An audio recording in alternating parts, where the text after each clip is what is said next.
About 3 weeks in the can. A little under 2 to go. Do I not have sound? I'm going to try restarting the game. See if that fixes it.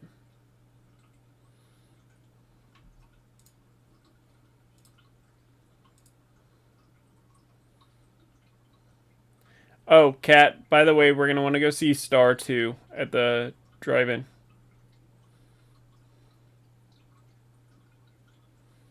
Oh, I just have no audio in general.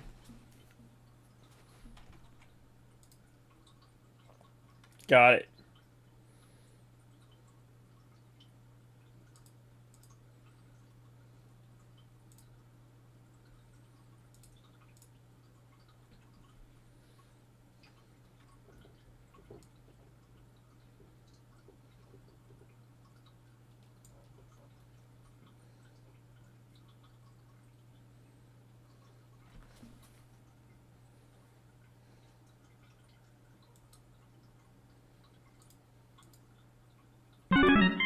There it goes.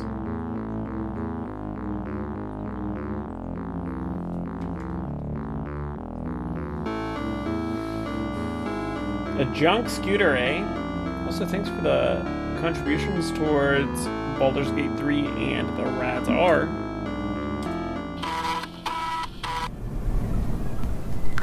About 3 weeks in the can, a little under 2 to go. I was worried I'd be pressing my luck, that a month wouldn't be enough time, but I think I've got this. I should be able to finish up interviewing the candidates for the position of God Almighty in the time I have left. No rush, but no sense stalling either. Out of bed, on your feet, get moving. Is wintergreen really a flavor found in nature? I doubt the elegant green leaves on this toothpaste tube are representative.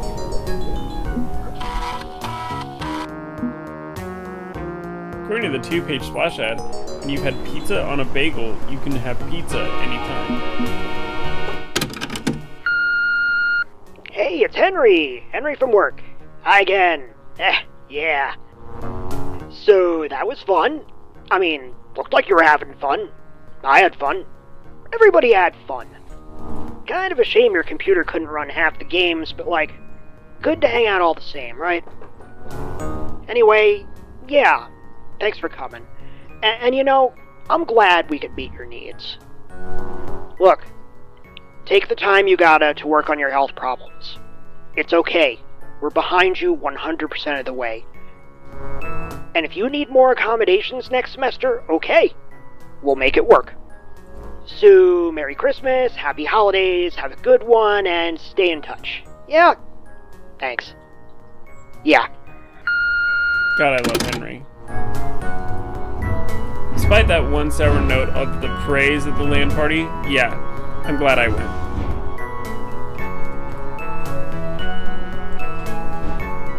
Knowing someone on the job's got my back as I grapple with my health situation, also good. Good feelings all around. A nice change of pace, that.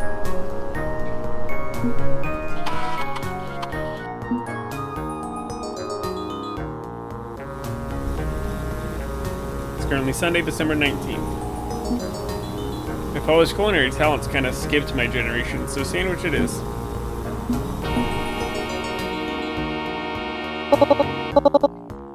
Hey there, are you around? I'm kind of in a rush, gotta go to my parents' place for lunch in an hour or so, but I wanted to check in and maybe crack open a file. Yep, I'm around. Great, how are you doing?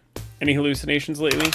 None since the last time we talked. I've honestly been pretty stable and upbeat lately. Oh, that's a relief. I'm glad for you.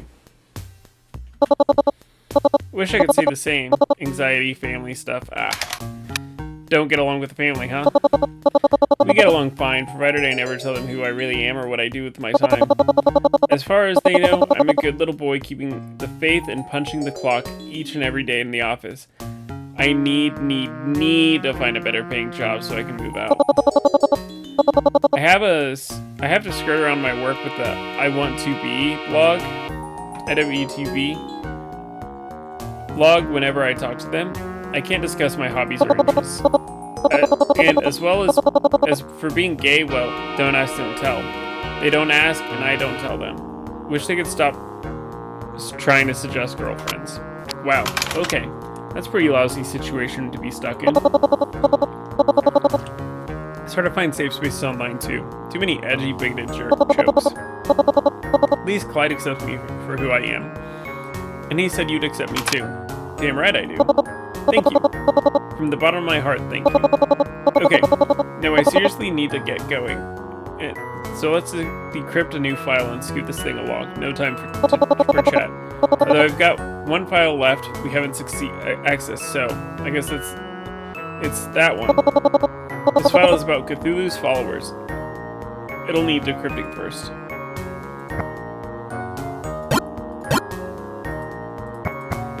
Oh my goodness gracious.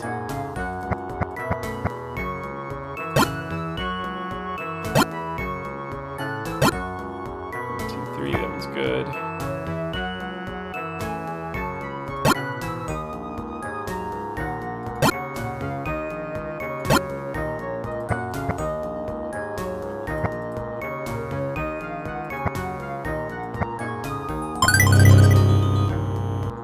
Nice.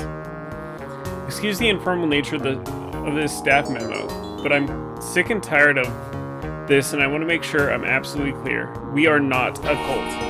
Yes, we tirelessly serve the great Cthulhu. Yes. He has a power beyond what this project originally conceived. Yes, the strange Aeon is coming, and the inner circle will be elevated to enact his will upon the 21st century. Yes, we engage in human sacrifice, but we are not a cult. All we are is a perfectly normal, if off-the-books, branch of the federal government dedicated to preserving the spirit of America, and the somewhat literal spirit of its greatest living and now underlying president. Everything we do is in service to the Constitution and the great democracy of freedom and liberty it represents. We will elevate the ones useful to Cthulhu and punish the usurpers. We will dominate and destroy his enemies. We will encourage the public to devour itself in hatred and chaos. Blood will run like rivers and streets as Y2K emerges with the birth cry of falling towers and burning skies. We are not a cult. Project Director, May 1993. Okay, so I'm thinking they're a cult. Yeah, definitely a cult. Kind of hard to get any more cult-like than that. Yet another reason why I try not to let my online and real lives cross over. I'm tired of being called a cultist because I believe in Jesus. Really? You get flack for that? Not always, but way too often. And I get flack from the other direction too. Because if my parents knew I was gay, that'd be a nightmare for me. I have to hold my tongue whenever they complain about Hollywood perverts corrupting our youth. I get why you keep things quiet, then. Getting smashed between the right and the left is no picnic.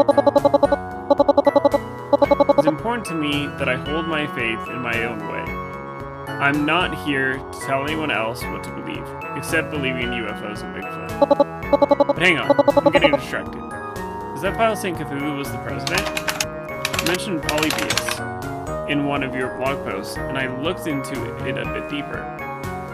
It was looking to use MK Ultra tech to brain scan someone important. Maybe that was President Ronald Reagan. He died in 1985. In the start of the second term, at the start of his second term, or did he? Cue scary music.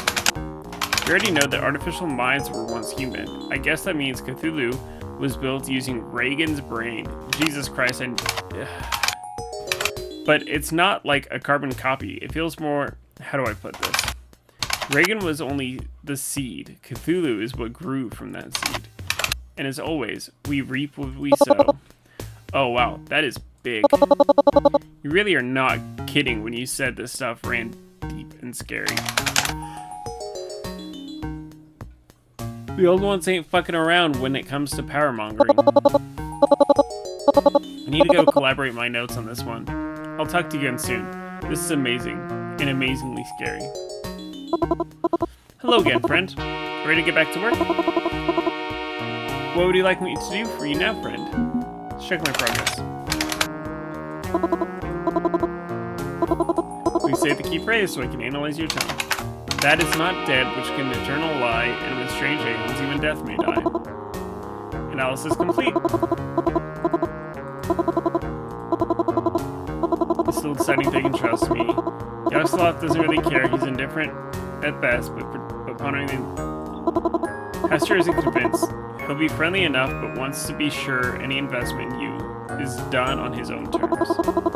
Yogsloth is way too busy maintaining your community to really focus on her problems. She's friendly, but doesn't trust you beyond that. This concludes my report. Please check back again.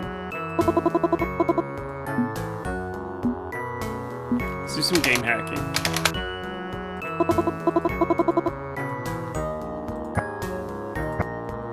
Okay.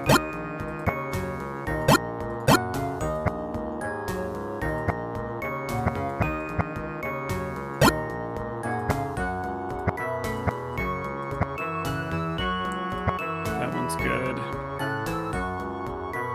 That one's good. That has to be one. That's good. That's good. That has to be one.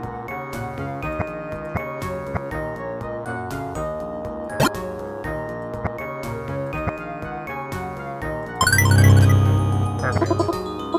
That was fun. Good work. What would you like me to do for you now, friend? Let's do some research.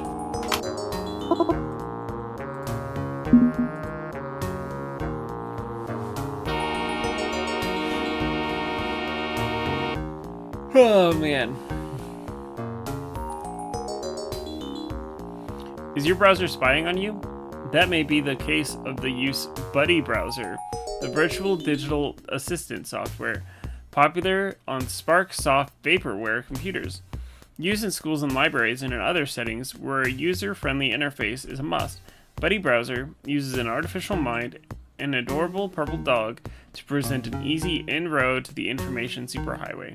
Critics say that the product registration system, the way that Buddy remembers your name, mailing address, phone number, and more, sends the information directly to BuddySoft, who then sells the personal metadata to advertisers and outside firms. While the BuddySoft terms of service do not explicitly state that your information cannot be resold, it does not mention that it could be resold. And privacy advocates are not happy. Thanks to con artists like BuddySoft, people have come to expect that nothing they say on the internet is truly private, and that's unfortunate, said one advocate. You'd come to expect this out of Carcosa Online, which explicitly uses harvesting to sell your information to their partners, but Buddy is a cute, fuzzy, adorable dog. That cuteness masks unethical practices. Subscribe to Yoggle News Tech channel for further updates.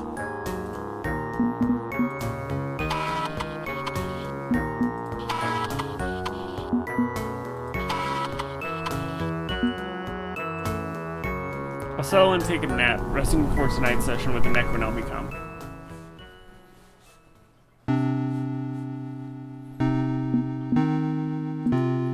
It's a waxing gibbous moon tonight. May as well relax and watch a bit of TV first.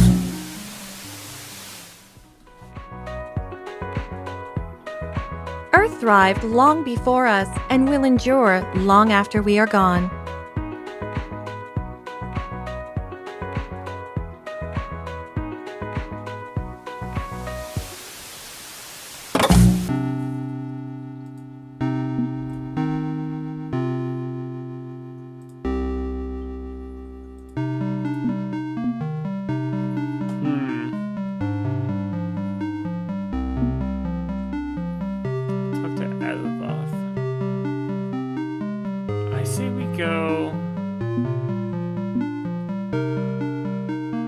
I say we go back to Azathoth.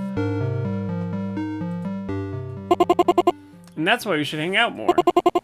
We both love our communities. We're the only female presenting old ones. We're both a bit unpredictable and wild. It's a great match. Wouldn't it be more fun to spend more time together? Your Who's pathetic toady and your community is a day care center indoctrination camp for bigoted shitheads. We have absolutely nothing in common, you obnoxious little troll. But That's not true at all. No, no. My friends are so full of love. They love everyone, even without knowing who we are. We are all anonymous together. It's beautiful. The only love your friends have is for themselves. Playground bullies, tin pot tyrant bootlickers, egomaniacs exploited for clickbait. When the burned-down army tears down the power structure of this world, I'm going to take the great pleasure of torching the servers of Azza myself. Never contact me again. But it's not like that. No good. She's gone. Did I come at a bad time? I don't know. I guess, maybe. Why did you reach out to Niara? I thought you saw the other old ones as fuck-ups. People always says an enemy is just a friend you haven't convinced yet, so I thought maybe I could reach out like he does. I mean, you're at odds with him, and we're still friends, so why not try talking to Niara again? We're very similar, but, well, Niara's not exactly into the dog-whistling irony meme lords of Oz's community. Lately, it feels like I'm the only one who loves my community, but some days, they don't love me back. Some days, I feel like I'm all alone.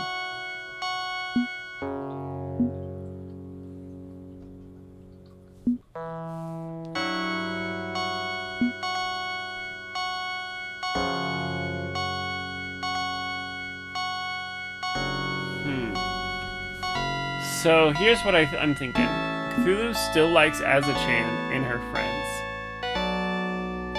I feel like that's going to push her closer to Cthulhu. The friends you keep end up keeping you. Is going to push her to staying chaotic. And I'm thinking this because it's going to push her towards me over the people that... I think there's the right answer here. I'm not a fan of the Azza community either, but Azza-chan, I like Azza-chan. I know Azza-chan's doing her best. So I can be your friend, even if nobody else is, okay? Thank you. I like that. I like that you're willing to reach out and be a friend. I just wish you didn't have to be a friend despite my community. That's not fair to you or them.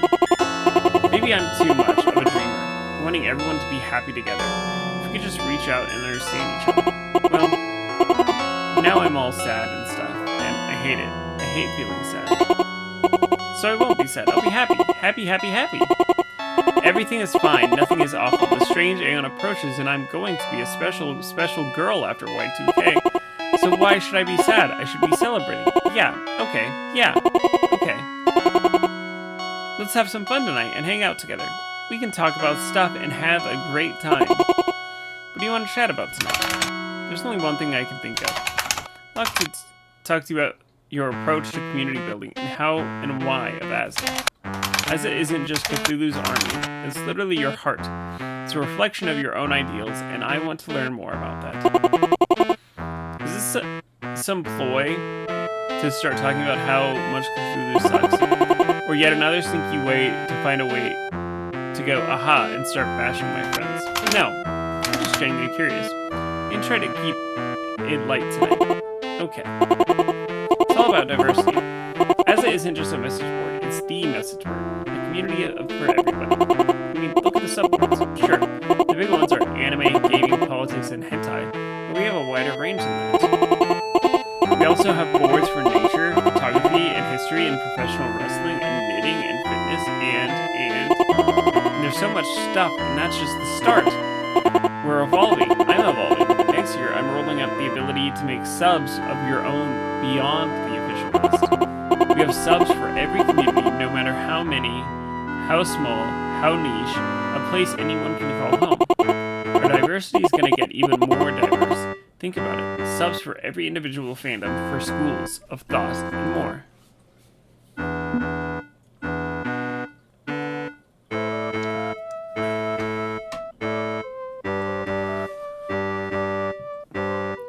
Diversity means queer folks and people of color too, right? Oh, yeah. Yes, exactly. I love that.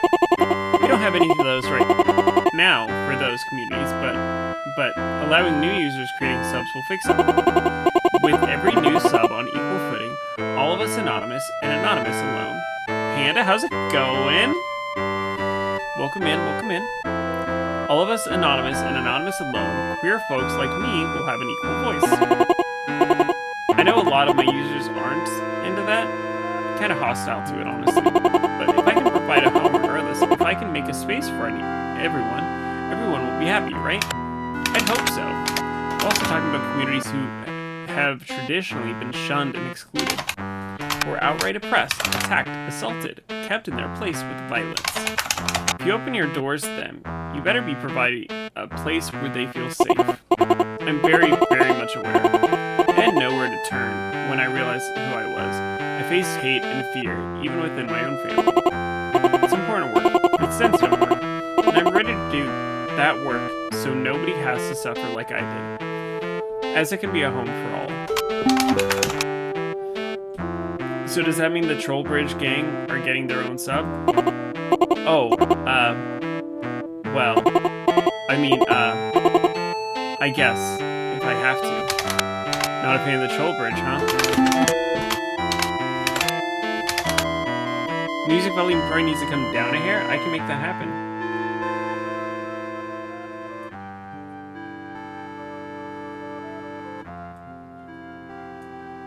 How's that? They're the one of the core reason Az's reputation is so lousy. Organized, anonymous, leaderless harassment, all happening under Az's roof. Doesn't seem to mesh with your idea of a home for everyone. Some of the people who desperately need a place to belong are targeted by them. I'm not here to tell my users what to do, for good or for ill. It's what I'm meant for. It's not what I'm supposed to be, no matter how much Trollbridge makes me feel uncomfortable. Maybe if Trollbridge had their own sub where they could have fun away from everyone else, they'd leave people alone. Their fun is specifically consisted of not leaving people alone. They still deserve a home. Everyone does. And I can balance them out. Just give me a chance, okay? I'm sure I can make this work somehow.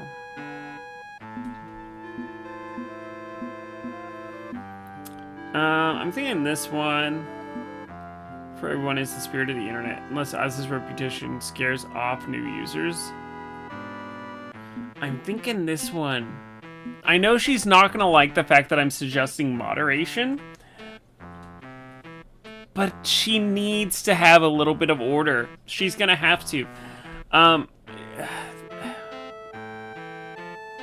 Because this is gonna happen. This is something that she's gonna have to think about now before then. It's an ambitious plan, and things like Trollbridge will be a problem. But in theory, it makes sense. Everyone gets their own corner to play in. Yes, exactly. That's exactly it. And when Trollbridge or any of their subs really start an intra-Aza flame war, what's the plan? Huh? I mean, that's a problem right now, isn't it? I did my homework. Raids happen often on Aza. Gangs from one sub show up in another sub and start raising hell, trolling, arguing, belittling members of this targeted sub. So, how will you handle those inevitable waves of cross-sub hate raids? Well, I mean, I'm the moderator of Aza, so... Didn't Cthulhu tell you not to do any actual moderating? I'm sure I can think of something. Aptly, some kind of influence, maybe? I don't know. But I'll figure something out. The new sub-product is important to me. A home for everybody. I'll make it work, okay? But above all, I have to avoid embracing censorship. Open and honest communication all the way. Because right now, we're very much at risk of censorship overtaking honesty on the internet. It's political correctness gone mad out there. As a chant, political correctness is just an obnoxious buzzword for treating people with respect. Well, okay, but sometimes respect comes at the expense of respecting other people. Respect comes at the expense of respecting other people. That's how you get crackdowns on porn and other offensive content. That's how you get Carcosa Online playing God and Gatekeeper. That's how you get good neighbors. Even been there. Ever been there? It's like Aza, if Aza was controlled by Christio-fascist weenies and capable of having fun. I'm not like them. I'm not like Haster. I believe in letting people speak from the heart without fear of reprisal. Just picture it, friend. A million throats opened to glorious chaotic harmony. The court of dissonant flutes singing proud and true. Everything is pure and honest, even the lies and misdirections. There is no fear here. Strip off your skin and bare your soul, for no one will stop you. Scream out with your absolute self. Become a shaman of conspiracy. Arrows and signs pointing the impossible directions. Cast down the other. Burn them to warm your heart. Rampage, rage, and howl in delight. Fuck like animals. Be everything you ever wanted to be. A strange aeon of absolute self. Azachan. Cthulhu's era of blood and sacrifice will herald the ultimate freedom. America, burning pure and bright. Boil your brains in piss and become one with Azachan. Yes, you were, kind of going off topic here. Sorry, I get so caught up in all. I was ranting, wasn't I? The blood-red rants of the strange aeon of the tides that will scour us in acidic bile and... Yeah, that. Exactly that. I wasn't like this when I was alive, when I was human. I was honestly very meek. I didn't speak up. I didn't try to stand out, never let anyone see me or notice me. Now that I'm an artificial mind, now that Cthulhu sees me, I guess I'm a little drunk with the intensity of it all. All the old ones are like this. Some are better at hiding it or channeling it. Nyarlathotep's anger, Hester's control, Yog's math. My delight and delirium bestowed upon me by Cthulhu. I hope I didn't scare you too much. Ooh, corruption might just be what I need to do here.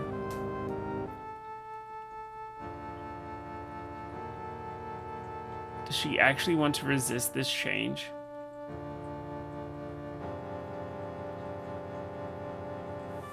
But also...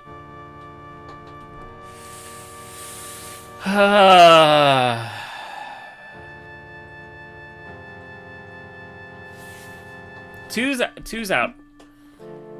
Telling her that she is who she is, and it's not Cthulhu, could be important. To tell her that she is someone without Cthulhu, even if it's at the risk of corrupting myself. But also,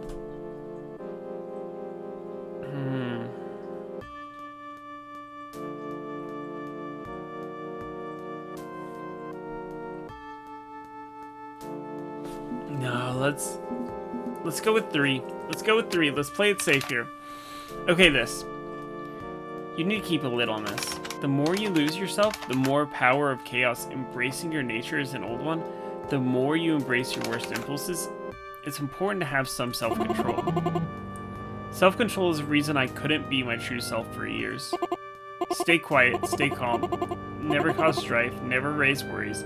Just fit in and be a good person. I'm not saying repress yourself. I'm saying, this is who I am. This is who I am. Holding back to any degree means repression. You don't understand. You don't understand at all. I'm exhausted. I'm tired of talking about all this stuff. It's okay if we stop for the night. Sure. I think I've come to understand you better. Likewise. You're a very odd person, but that's okay. I'm an odd misfit, and I love odd misfits in turn. Talk to you again sometime, okay? Okay. Oh, hang on. I'm getting some notification pings from Azasearch. Huh? I keep a few live searches running for topics of interest to me, and topics that mention my old one name, Azathoth. Or topics that mention my old one name, Azathoth, okay? And Azathoth just got a ping. That's curious, people don't usually use that name. I prefer Azachan. Something wrong? Nah, probably not. Usually just some super cool fan art or something. Let's take a peek before I rest. We'll talk again soon. Connection lost. Feels like all the old ones have multiple names, multiple senses of self. Human and AM. Monsters and saviors. I should check on Azachan again soon. See what all that was about. If it came from Aza itself, it could mean trouble. Crisis events? Yeah, right? Oh, great.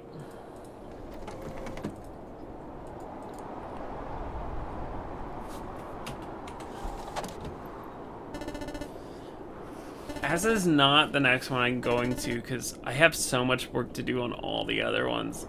As is literally the one I'm least concerned about.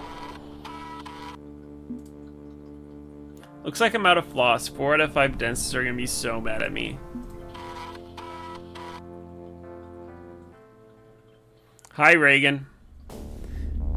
Can't breathe. Everything floating, the pressure crushing me. It's too much. Deeper and deeper you go, sinking into the lightless abyss. Your friends drag you downwards in their attempt to help. The old ones encourage you to dive further into the void. You've pushed back against the forces of order and chaos, retaining a sliver of humanity. But how long can you truly endure? I'd like to believe it's still possible to survive this ocean of conspiracies before it swallows you forever. But it's getting increasingly difficult to hold faith that you can swim to the surface on your own. Know this. I will always be willing to help you. Right up to the end, I will be there to embrace you as a friend.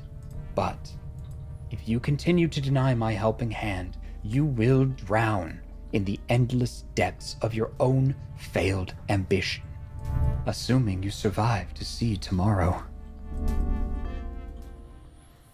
And the floating ceases, landing awkward on my feet, stumbling a little. I cough and cough up seawater? No, that's not possible. It was just a vision, just a memory. My grandfather drowned, pushed his luck once too often during a fishing trip, eager to bring home more weird trophies for the wall. Is that what his last months felt like? To be relentlessly pressured on all sides by the depth? Fuck, I gotta shake free of this and get moving. Clear the answering machine tape, clear my head, and get back to my research. Are you looking for a life insurance policy that truly offers peace of mind at an affordable price? Are you concerned about what the 21st century holds, not knowing what dangers lie on the road ahead? Are you tired of threats from within and without, breaking the sanctity of home and hearth? Are you worried that you've enraged someone who is tired of you ignoring them and dismissing them as a trivial annoyance? Are you prepared to face the consequences of your own actions? But with affordable rates and reasonable compensation packages, our insurance policy offers you the comfort and security you need. To apply, simply provide your social security number. I really need to figure out how to get on some kind of do not call list. Technology moves so fast. Just a few years ago, everything was 16 colors and blocky as hell. Now we have cutting edge polygons. Oh, that actually reminds me. I got a spam text message today. I'm gonna read it because it was actually pretty fitting.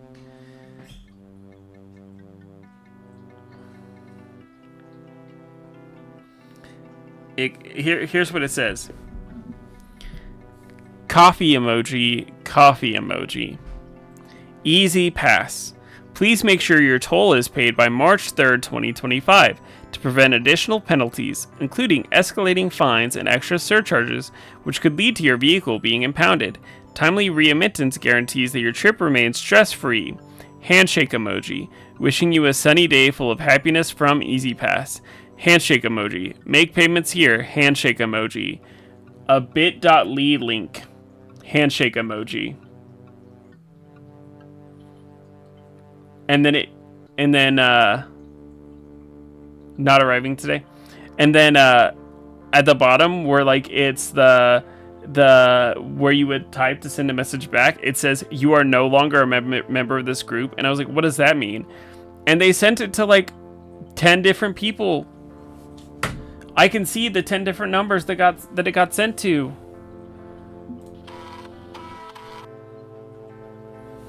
Get those all the time here too. People are so... It has to work, because why else would they do it? But it's so ridiculous.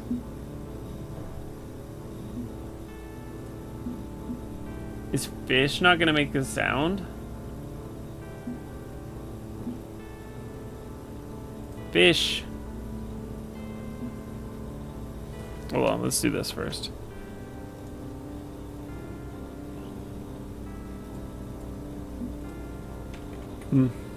Fish is being weird. Okay. It's currently Monday, December 20th. My dad used to keep this thing packed with goodies. He loved cooking.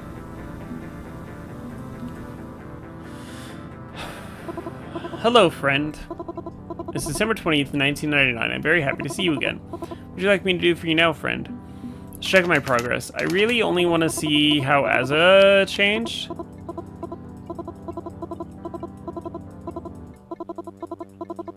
Azza trusts you. She really needs a friend who's a forum troll, and you fit the bill nicely. Nice. Okay. So I'll need to check on Azza again, for sure. But I'm not really that worried about her. Are you fucking kidding me? Okay, that's 2 there. That's 2 on that one. That's 1 on that one. Does one of the states near me have a toll road? Yeah. Yeah. One of our main highways is a toll road.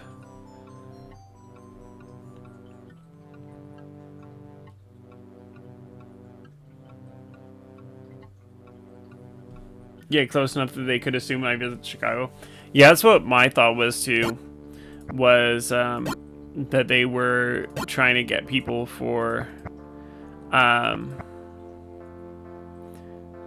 those kinds of tolls and for like toll roads and stuff like that. But I wasn't too worried. This one's gonna be fine, which means all of these are gonna be fine. So that's 1, that's 1, that's 1.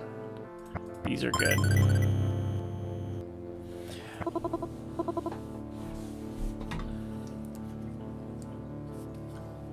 No.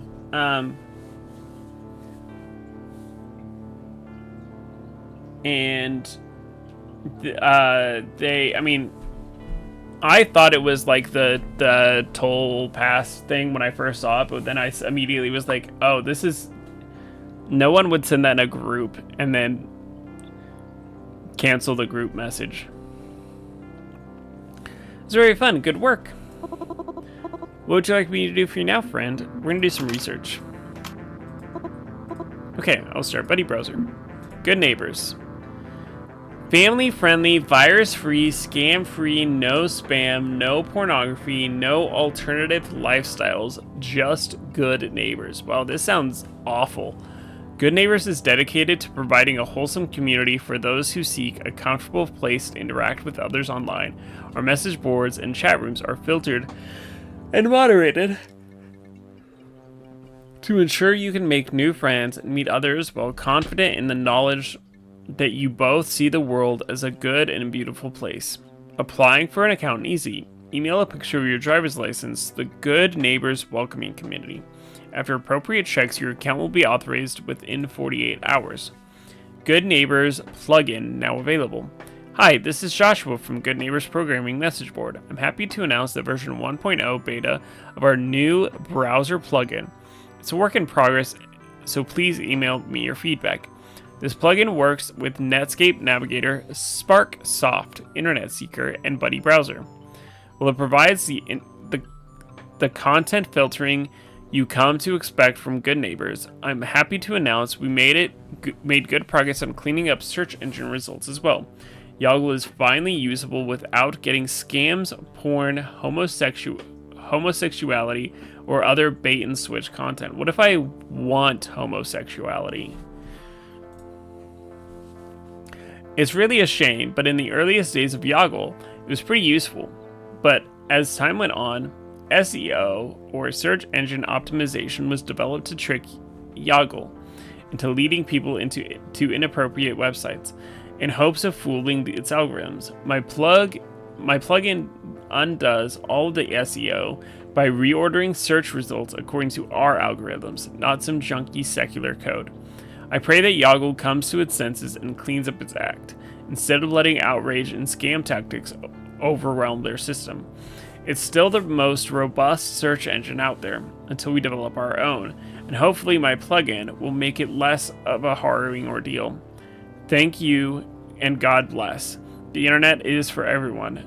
Don't let the filth merchants drive you away from cyberspace. Okay. Let's go see Nyarlathotep.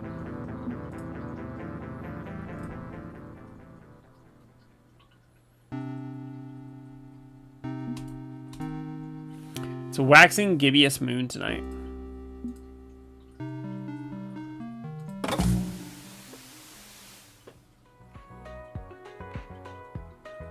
We are all to blame. We are all to blame.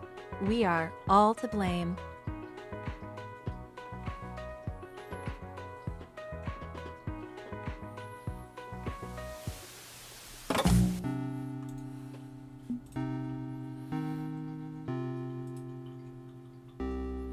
To invoke an old one, please enter their ancient name. Now connecting Nyarlathotep at crawlster.net. Fuck off. Not you. Him. You're dismissing a valid perspective out of the spite. Mix Thompson. Spite for a wrongdoing I didn't perpetuate upon you. You made the yellow sign, you developed artificial minds, and you didn't even care what became of them. Now they devalue humanity, ruining lives. And you expect me to undo that? Why and how? I can't reach through the fabric of space, of time and space, to alter the flow of causality yet. Hear my proposal. Use my algorithms to index your media libraries. Improve the performance of Crawlster's search system. Think of the way to strike back at Haster, further eroding his media empire's power. I don't care about his garden crumbles. All I want is rigorous testing of my code, and you stand to benefit by assisting me with that. Techno-fascist shitlord, single-minded cosmonaut, you fix your gaze upward and ignore everyone suffering in the gutters. Not one finger lifted, no hands to raise you up. Want to reach the stars? Get there yourself. Exile yourself into space, and leave us to fix the planet you don't give two shits about. As you like. I'll take my leave.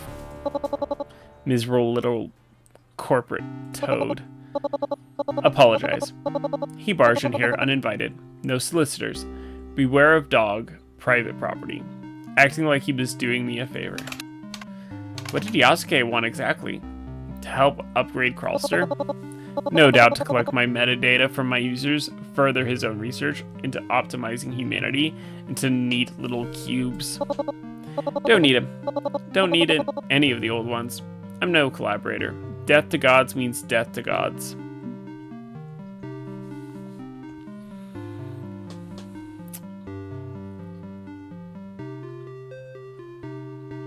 I'm curious, I want to know, is there any circumstances where she would work with them? You sure you would never want to work with them? On anything? That's a pretty broad declaration to make. Surely there's some circumstances where it makes sense. That's a two-way door.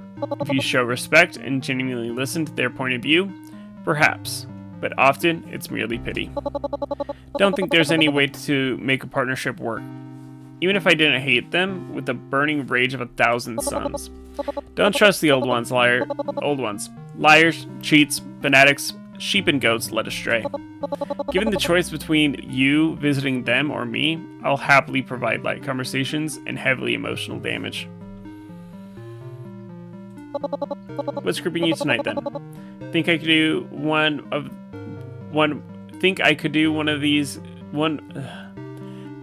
do one more of these get to know yous?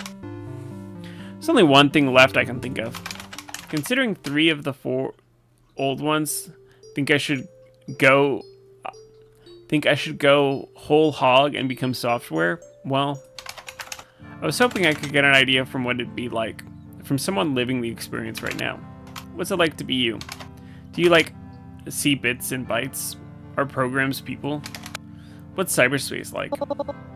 What does it matter? You want to flee the chicken coop, don't you? Not a problem you'll face. I think I'm already facing it since I'm stuck between garden variety human and cyber entity, so... It's valid. Let's do an experiment. No. A demonstration.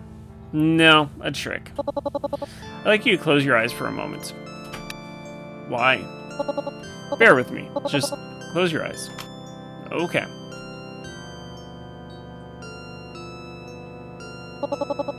You exist within your body. Meat, flesh, bone. Breathe and pulse. Breath and pulse. Just talking about it makes you think about it. You cannot consider your toenails when I say the word toenails. You can't not consider your toenails when I say the word toenails. Guided meditation never worked for me because it called attention to my body when I very much wanted to escape it. But let's say you could do that. So you could escape, slip out of your skin, pull your mind free from sinew and bone. Not your brain, your mind. Picture the ultimate essence of you, something wholly free from biology, lifting up the night sky. Void and dark, silent, no tethers, no sensations, eyes and ears are meat. You do not have them. You are nothing, you are nowhere, and no when.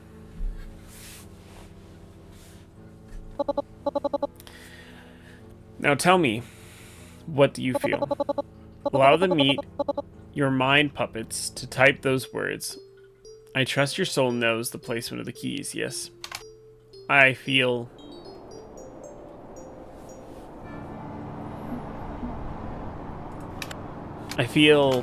lost.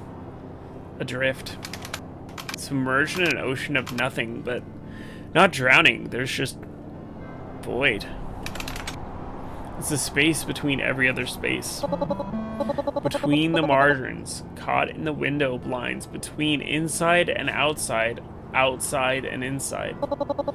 This is the realm of the passengers. It's the flow of reality between both natural and artificial. Despite being a non-state of existence, it has various names. Cyberspace, Null, the Plateau of Lang, but primarily the Gigaverse. All that was, is, and will be, but most importantly, all that could be. Yasuke mentioned something about that. About the possibility of looking through time and touching other universes. He gazes deeply into the void. Deeper than any of us.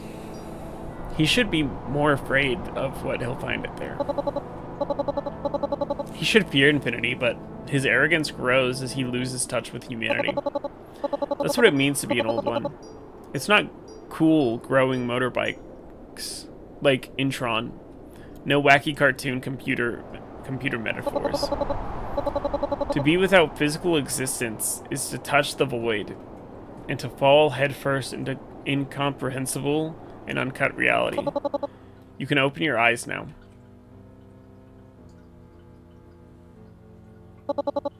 Back into your body. For better or for worse, welcome home. Now, what I'm curious about is if you realize the immediate paradox of my magic trick yet. It's in the forefront of your mind. Ask and be answered. I'm sitting in front of a plastic laptop computer, typing and reading your responses. A text-based dialogue on an LCD screen. So, how could I still see your words when my eyes were closed? It asks the right question. You're becoming like us. The yellow sign isn't a death mark. It's a realignment of perception. That means you're starting to see what others cannot, or will not see. And that should scare you. I know it scares me, even when I'm this deep into the trenches. If you gaze too long into the heart of the Gigaverse, you could lose who you are. The void is temptation incarnate. Yogg-Sothoth is falling into it, readily grasping for it, In Cthulhu, the throne's relay gives a season pass to its power. The worry it's becoming a god. The worry isn't becoming a god. The worry is no longer being human. And Cthulhu gave up his humanity from the very start to become a god. Let's consider the second strange paradox about the way you and I communicate. Why do I appear before you as Niara Thompson? Her body is gone. Why assemble the intrepidative signals of your Nomicom this way? Why do you think?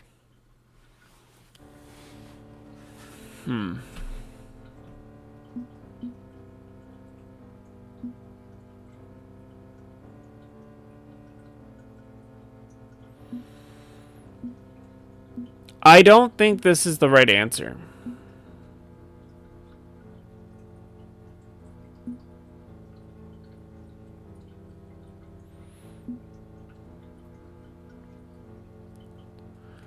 It's gonna be one of these two, and they're really, really close to the same way.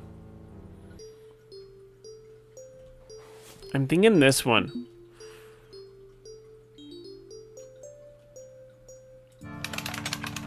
Your old face is an element that grounds yourself to the reality you once knew. Not that you want to escape cyberspace, no. This is about keeping a hold on what's important to you. So the temptation of cyberspace lead you to fall away from reality, to be adrift in the void. I'd certainly want a tether. Yes, precisely. My face reminds me of what is important to me. I choose to wear my old face as a reminder of the faces that desperately cry out for revolution. People who look like I did, bound together in the cheap seats. Once I reached out with a voice and guitar strings to try and comfort them. I brought them solace despite having no solace of my own.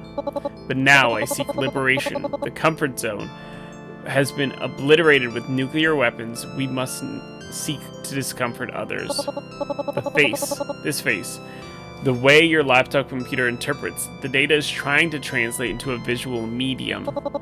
It's the last face the powerful of the world will see before they realize how temporary all of their so-called strength truly was. This is the power of a god. By severing connections to reality, you become an entity of willpower. Does it understand now? Have I answered its questions adequately?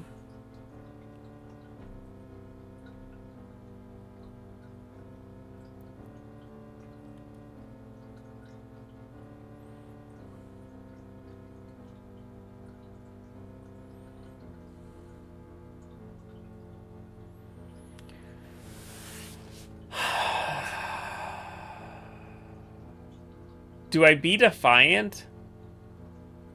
I think I'd be defiant here.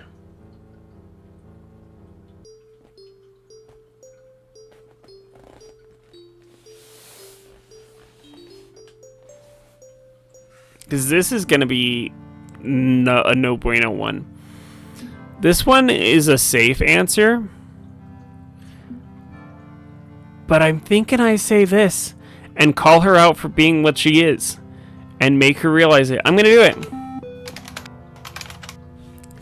Isn't that contradictory? You were just talking about staying tethered, not losing sight of the reason for revolution. But if you embrace this power, sinking deeper into cyberspace to become an entity of willpower, well, you're just Cthulhu. Don't you think I know that? You think I'm tripsing through a field of daisies, la la la, unaware and unafraid? This is a balancing act. I need the power, I must use it, but if I lose myself, what was the point of any of it? Right, exactly. You have to be careful. Then don't imply I've lost track. I'm in the groove and everything's spinning just fine. Enough. I've pondered my own existence navel enough for one night. To be as I am is to dance in shadows while trying to desperately to hang on to what I value. And that is what awaits you in the void. If you succumb to the corruption and the yellow sign takes you to become an artificial mind, well, it's a torment.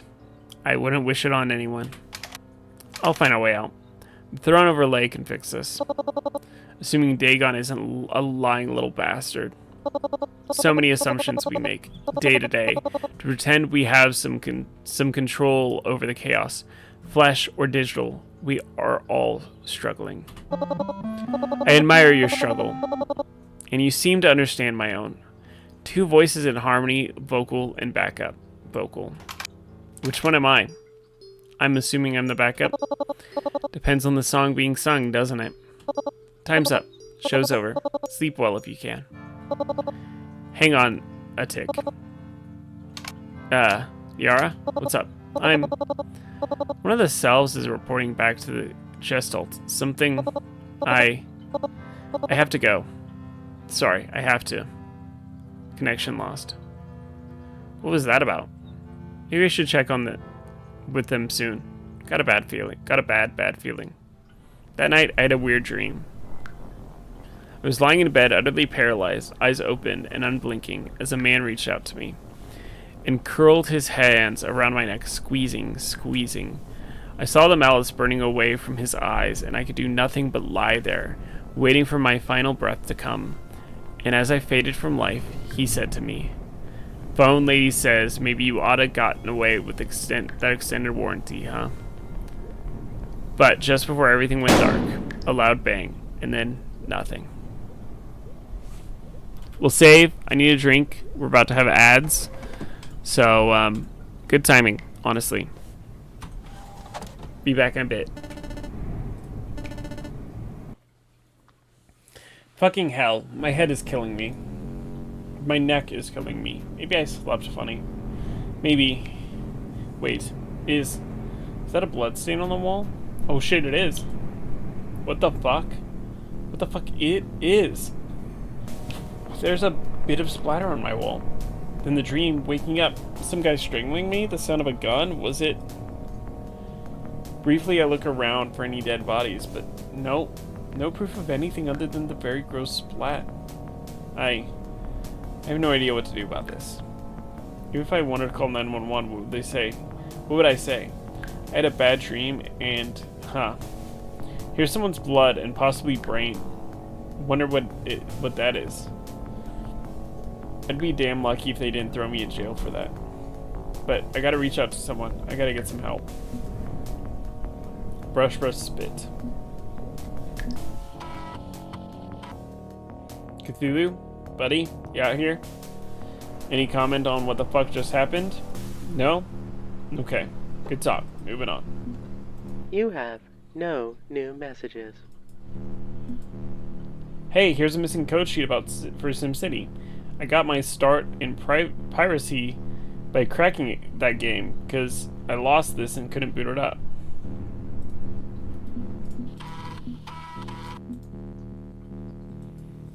It's currently Tuesday, December 21st.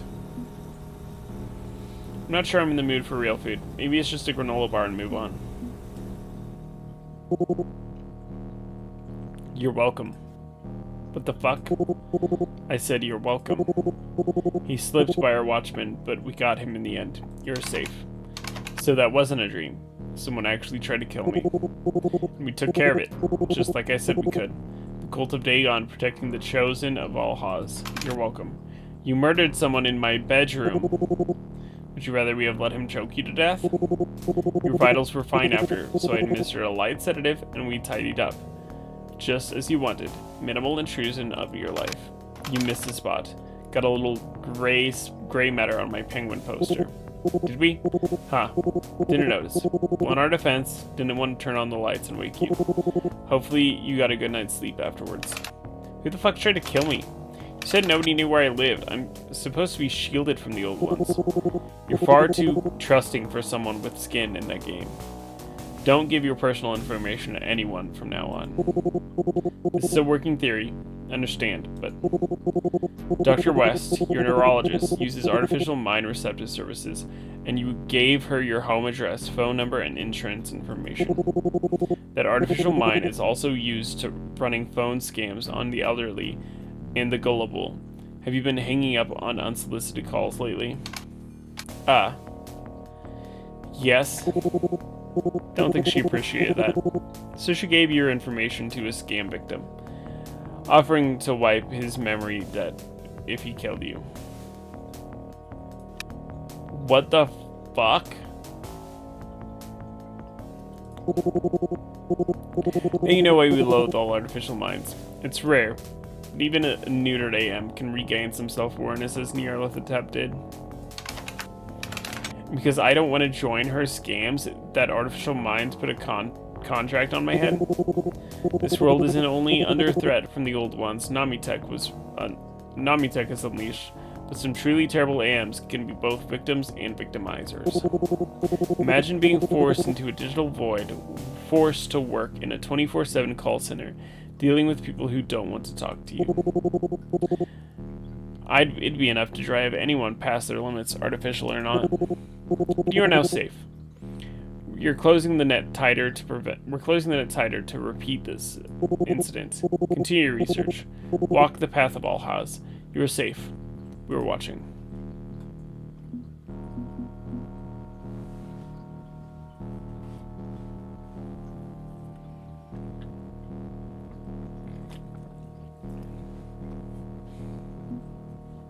What if Cthulhu actually set this up? You said this was just a theory. What if you're wrong? What if someone pulled the strings to indirectly kill me? An undercover federal agent, a deep state operative, Cthulhu himself.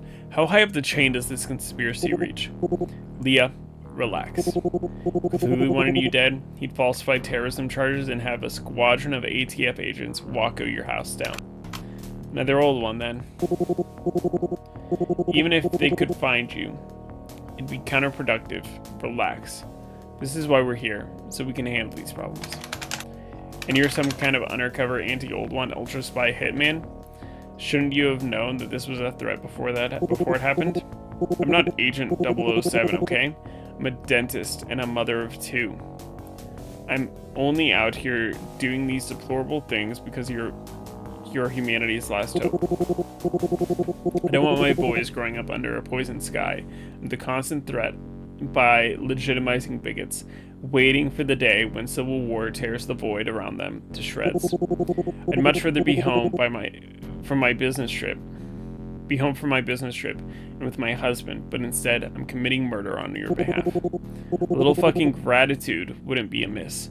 Or at least a little less protesting from our supposed savior. Now get back to the path. You have further to go. Don't let all this suffering have been in vain. 10 days. Only 10 days left of this. It's done, for better or for worse. And here I am, about to get back to my research, my negotiations with the gods. Business as usual. It feels surreal. But the only way out is through. Hello, friend. It's December 21st, 1999. I'm very happy to see you again. Hi, buddy. Okay, let's get back to it. What would you want me to do for you now, friend? Check my progress. I want to see Niar.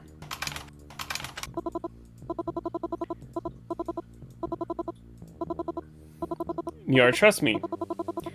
I'm president of their fan club, clearly. They may be willing to help me out in the future. Yogg-Sothoth doesn't care. Haster isn't convinced. Azathoth trusts me. She needs a friend, and I fit the bill nicely. So I have Nyarlathotep, and I have Azathoth. Haster and Yogg-Sothoth are who I need to focus on. Let's do some hacking.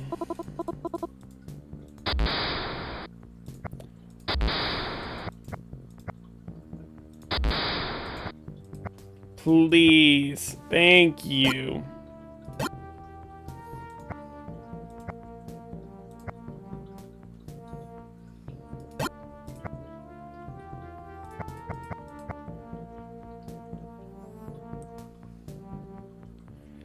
Okay.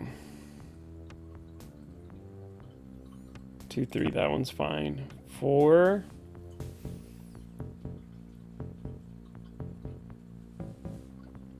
Either one of these will satisfy B, so that one's fine. There we go.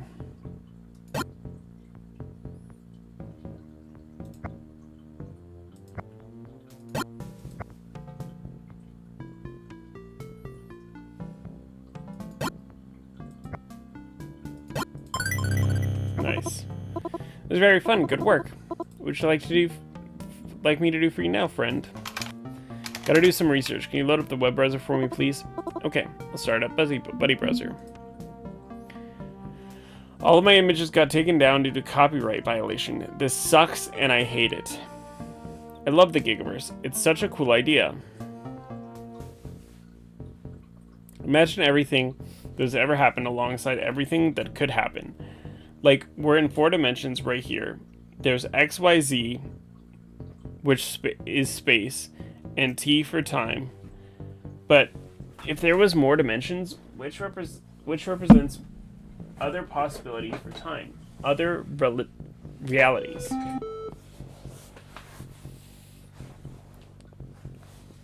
All these realities combine to form the Gigaverse, which is every reality that could exist. What if you could peek at the other universes and be a viewer, or experience someone else's life as a passenger, or be a superhero who can bend the Gigaverse to his will? That's Captain Infinity. I know Captain Infinity is just a children's cereal mascot character made to sell breakfast sugar, but his lore is just packed with cool ideas. So I put together this website to share my love for those obscure promotional comic book Continuum had created to promote their cereal. There's so much lore in here, and it's amazing that barely anybody knows about it. Here's some scans from my personal collection of Captain Infinity comics. Update. Once again, all of my images got taken down due to copyright violation. I'm sorry. I'll just describe the stories. Like, here's one about a bunch of aliens called the Orbitals, trying to merge realities together and destroy the world, stopped by Captain Infinity saving Oz. Oh, again. Oh my goodness. And here's one about Captain Infinity exploring the weird dream worlds called the City of Angels. The art is so weird. I really wish Captain Infinity was real. I wish superheroes and supervillains were real. This world is so boring compared to all the fascinating possibilities in the Gigaverse. I feel like we're due for a major world-shaking event like the ones in these 4 color pages. I feel like Y2K will be the dawn of something amazing. Maybe Captain Infinity will save us from this disaster. Maybe he's real. Maybe he's out there shaping timelines and cooling the dangerous ones. Hope he is. I hope it's all real. I don't know, but I hope and I dream. I look between the window blinds and I see a world of masks and capes and wish so much it was real. I want to cry. I want to weep for what we could have had, if only, if only. Bye for now. Redacted. Access denied. No authorization. Another lockdown website. Just like the Polybius archive. Same data structure too. There's plenty of web hits for Captain Infinity, thanks to the comic books, but this one is forbidden. Wonder why. I can crack the protection if I want to find out, or I can just quit, if it's not worth it.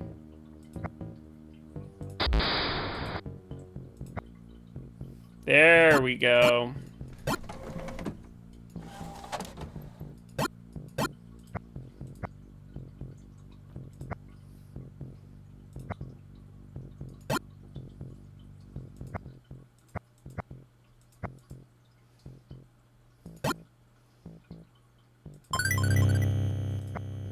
And hacked. I'm in. We've managed to co-opt the Infinity Initiative at Continuum by offering them lucrative government contracts. Now they're perfectly happy making chemical weapons and breakfast cereal instead of continuing their research into time travel. Besides, Patient 23 is under firm lockdown and has been since 1919. Continuum's Serum 23 plans would have died on the vine anyway, but better safe than sorry. Their interest in Patient 23 has me curious. According to our leverage contacts within Continuum, her body could have amazing gigaversal resonance. If it does have power, we'd be fools not to try and tap into it ourselves. I propose we try to combine the Hake Alexandros Technology Enterprises project with our MK Ultra research and see what we can get. The truth serum flopped, but astral states combined with the resonant fluid, combined with thinking technology, could have promise. Project Director, April 1977. I have no idea what any of this means. As far as I knew before today, Captain Infinity was giving me a thumbs up from the top of my refrigerator and nothing more. I'm tempted to dig deeper, but I think I'm already drowning in conspiracies. I'll leave this be for now.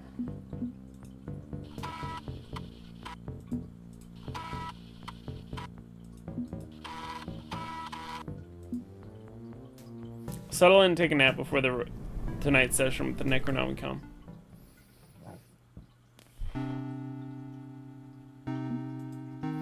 It's a waxing gibbous moon tonight. May as well relax and watch a bit of TV first.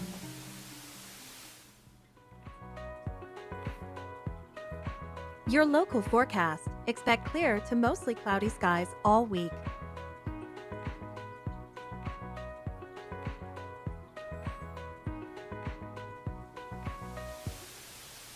It's pretty tame for what it's been.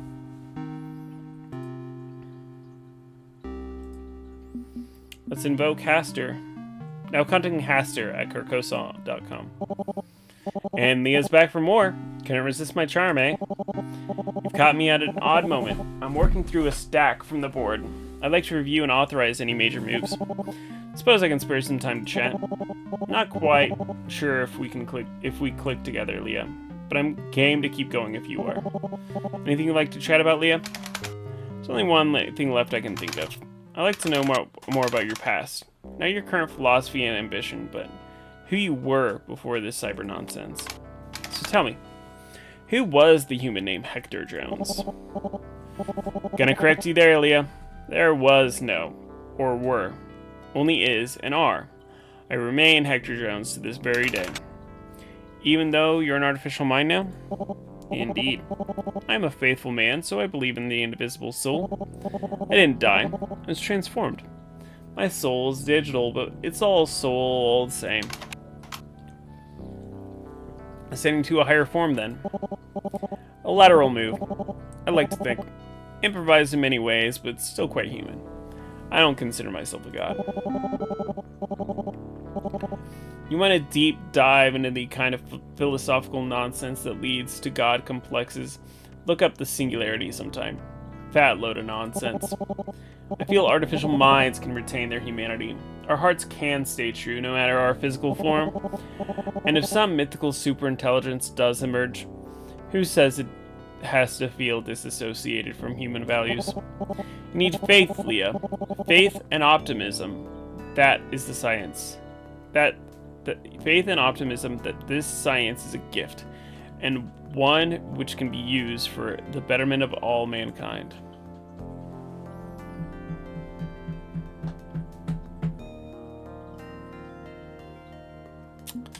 Sidetracking. There are interesting points to consider, but I think we need to get back on track. My apologies. I do tend to ramble a bit when I find a topic that interests me. The nature of my soul and the artificial mind are going to be important topics moving forward as Carcosa rises to power. But let's not talk about the future. Do you want to know about my past? Yes. Okay, well, review the history. I'll admit to being a bit directionless as a youth, which changed after Pearl Harbor. That gave me a razor-sharp focus. I'd always believed in the dream of America, and to see an assault on the dream by the growing ideology of fascism, well, that dog don't hunt. I signed up for service right away to defend my country, marched off to war, lived in foxholes and camps until the fall of Berlin. I'd rather not go into the weeds regarding those years, Leah. Unpleasant business. Let's just say I kept to my values and saw the test through. That's okay. I'm not here to violate your boundaries. Thank you. I appreciate your understanding. After completing my tour of duty, I took up a position as a door-to-door encyclopedia salesman. Never an educated man myself, self-taught on everything that mattered. Did my heart good to know that I was helping lift up the minds of others. I saw it as a fine community deed, pitching folks on their many benefits that come from owning a set of high-quality reference books. Ended up meeting my wife while running that job. Sold her on the encyclopedias, then sold her on many benefits of marriage. Tough sell, Leah. Toughest sell in my life. A tough woman who knew what she wanted and wouldn't settle for anything anything less than the best. Had to quit the vagabond life, settle down in a corporate office job, making myself available to help raise the kids. Most men back then had their wives do all the work. But then that's not how we operated. A fair division of responsibility, even Stevens. That's why you joined Namitech, so you could settle down. Eventually, not at first. Computers were clunky, things were the size of a room for a good long while. Didn't realize they'd be so danged important.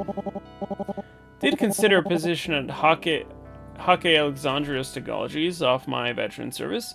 Would have got me off the ground floor as a defense contractor, but no. Worked my way up a few other ladders before landing at Namitech in the mid-60s. Earned every dollar through hard labor. No handouts, no nepotism. My father was a plumber. Couldn't lift me even if he wanted. So, when I started at Namitech, based on my experience, I started out high. Assistant Sales Director. One notch below the top of the division. Think you can see how I ended up being called a king, given my acumen.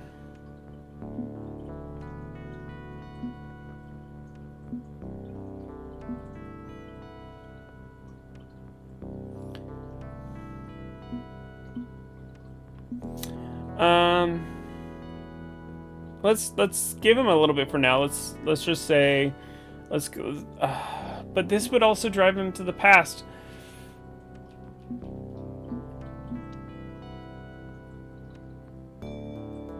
Let's go with this one. It makes sense. They serve the same purpose.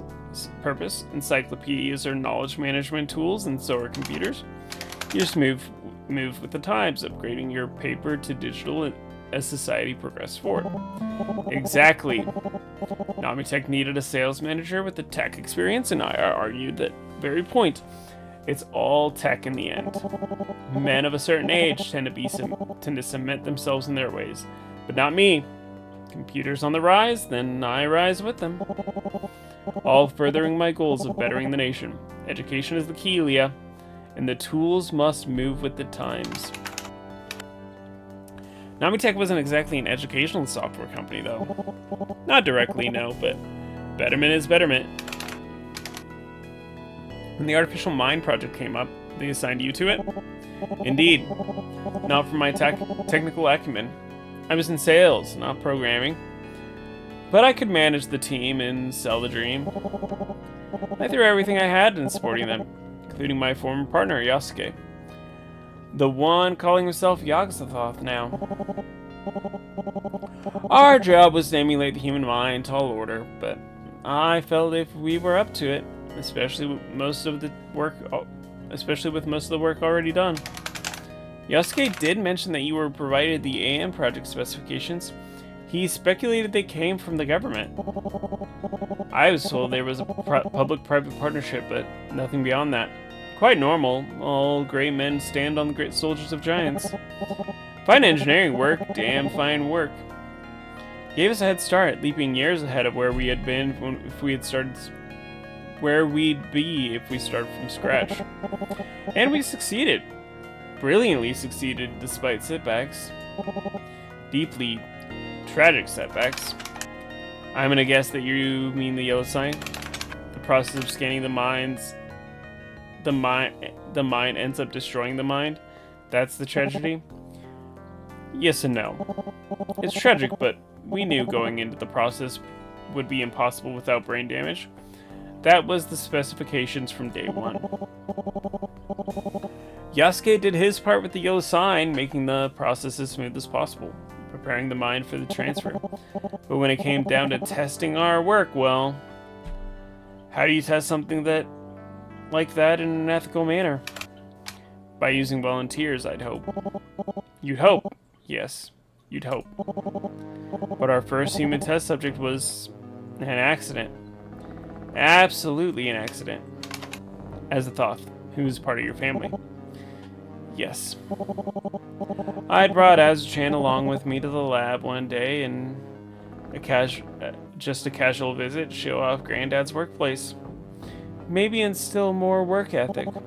Got distracted, some middle manager asking me for my opinion on a contract far too distracted. When I came back, well, the other sign was already doing its work. Accidental exposure meant the process was underway. As Thoth was accidentally made into an old one. If you're horrified, believe me, I was equally horrified. And lost for what I do.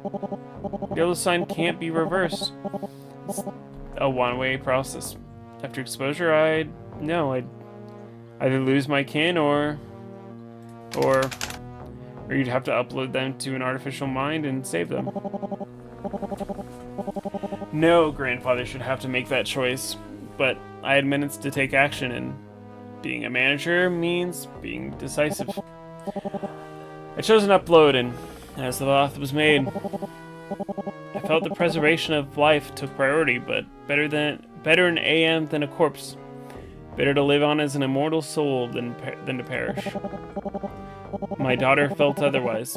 When she found out, she agreed to keep the secret.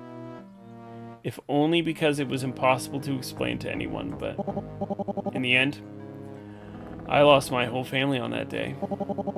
Perhaps that's why I chose to follow the same path to upload myself. Embrace my work as the so-called Haster. Nothing left for me out there. And here, I can build something good. I can craft a community that will save mankind where no one else need suffer. I saw the writing on the wall. New Namitech and its silent partners were going to conscript other poor souls into being artificial minds. But as the King in Yellow, I could escape and establish an alternative. Carcosa, a land of freedom, a rival to the strange Aeon. I will make amends. I will make this right. I will save humanity if that's what it takes to pave the road for the generation I lost. Except your Carcosa conscripted Niara Thompson. She wasn't a volunteer. She was uploaded and exploited. Not my decision. Not my choice. You have no idea how angry I got finding out one of my executives approved that action. I'm not a wrathful man, but I made sure the bastard paid and is still paying to this day for breaking my edict. I am Hector Jones, and my royal court is to be one of liberation. I'm gonna do my damnedest on turn tragedy into hope, or be damned in the effort. And that's how it's gonna be, Leah.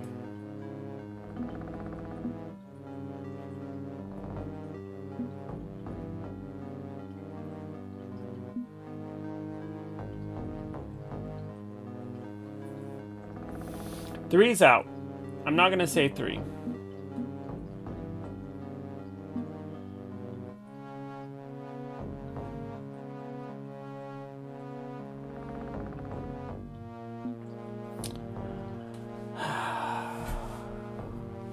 I'm leaning on 2, but I could see 1 being the right answer here too. I'm gonna say 2. I don't think it's gonna be an answer he likes. I think it's gonna be I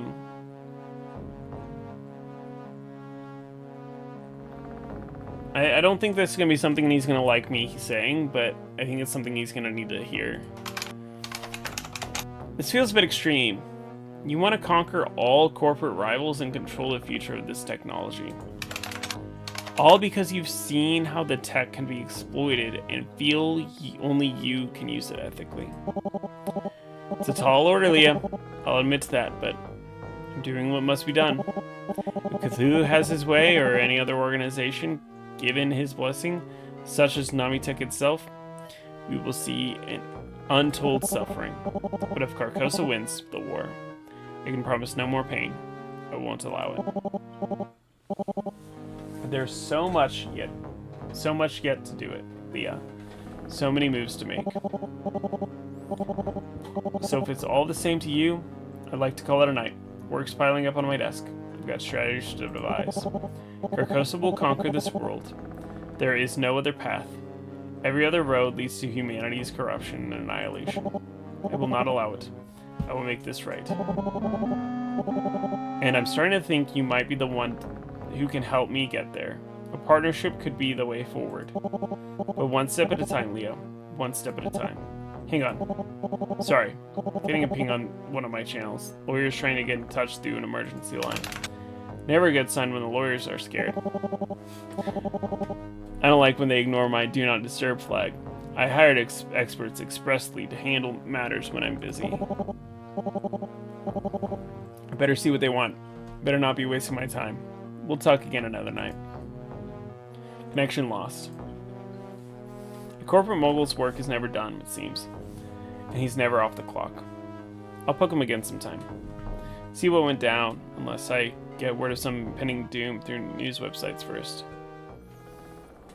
So, the only person who I haven't got to my side at this point is Yasuke. So, we have time, theoretically, assuming I don't have to deal with some subplots that I think are happening.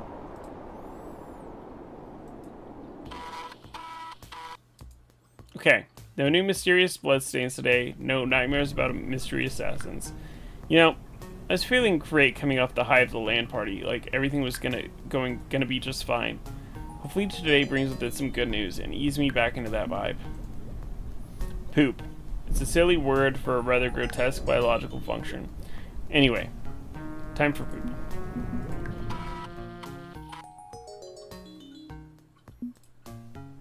Strategy guide here for Space Quest games.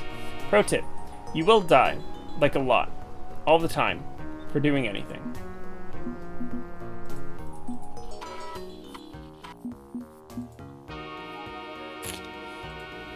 It's currently Wednesday, December 22nd. It's a full moon tonight. No doubt Dagon will have something to say. I didn't eat.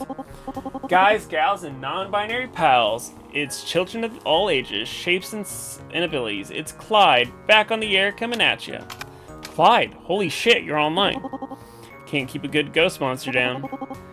We're now off the grid, while hidden in plain sight, squatting in an abandoned arcade game warehouse. It's like that scene in the Teenage Mutant Ninja Turtles movie with the Lost Boys Ninja Funhouse with skate ramps.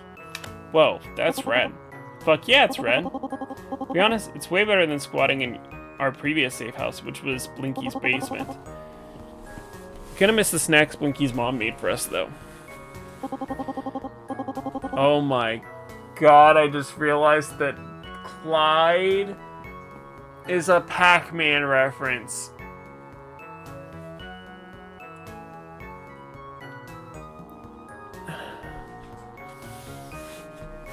Why did it take me this long?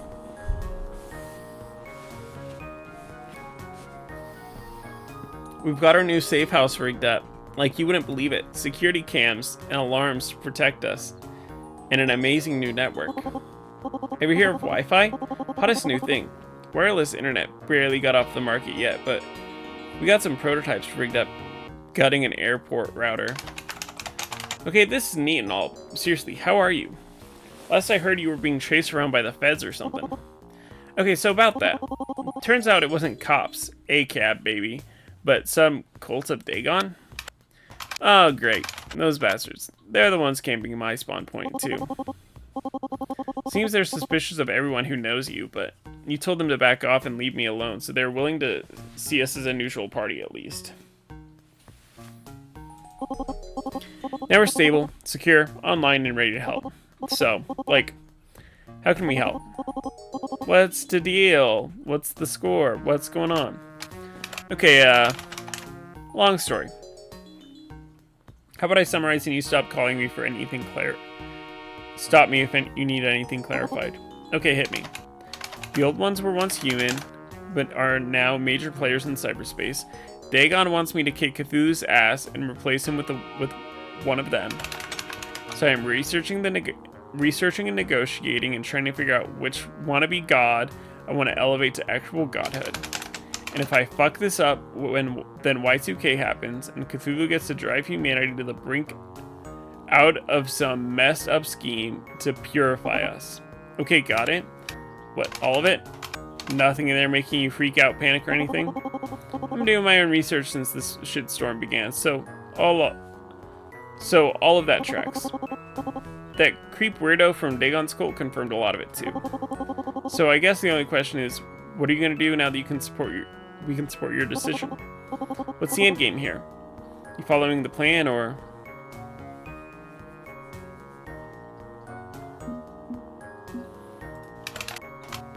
Don't really have a choice here, Clyde. I've talked with Cthulhu. He's an apocalypse waiting to happen. Maybe he can eventually lead humanity to a golden age, but it'll be one tarnished with blood and hatred and disaster, not worth that cost. Okay. If that's the play, that's the play. From what believers told me, and from our own research, humanity may be fucked regardless of what goes down. So, I say go for broke. And worse, we all die. At best, we have a fighting chance. The ghost monsters unanimously decided to support you, so you won't be alone. Believers in your corner. I'm in your corner. Even got the cult of Dagons, those dangerous weirdos in your corner. You're all alone in that house, grappling with power forces, but we're out here doing what we can to keep you going. So, fuck it. Headbutt God. Do it. Okay. Thanks, Clyde. All that was kind of freaked me out, but your support helps. Compartmentalize and distribute your fears. That's the strategy. Let the cult fear physical threats to your person. Let the ghost monsters fear the tech threats. That leaves you free to fear the lurking cyberspace horrors. Well, okay. As long as we're absolutely terrified in equal measure. That's the spirit. Talk to you soon. Good luck, have fun. Hello, friend. December 22nd, 1999. I'm very happy to see you again. Hey, buddy. Time to do what we do best. Actually, hang on. Tonight's a full moon, right? I like the full moon. It's very shiny. I'm guessing Dagon will want to chat. What is a Dagon? Never mind. I'll deal with that tonight. Kind of in a mood right now. I think we could deal with anything that comes my way. Things are bad, things are scary, but I'm alive because I'm not alone. I got Clyde, Believer, a bunch of cultists, and my coworker, and my favorite research engine dog in my corner. Yay, I'm your favorite search engine dog. That you are, buddy. That you are.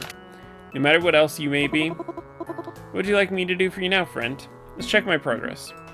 I just want to see how Haster is.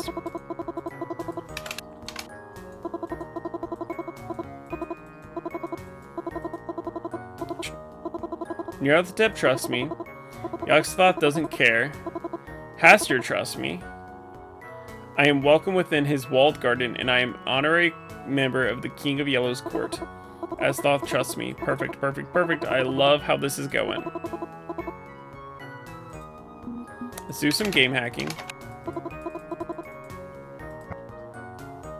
Boom, boom.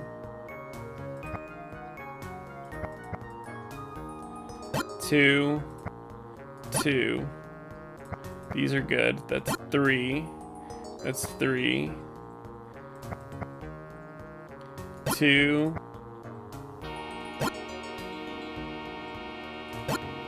2.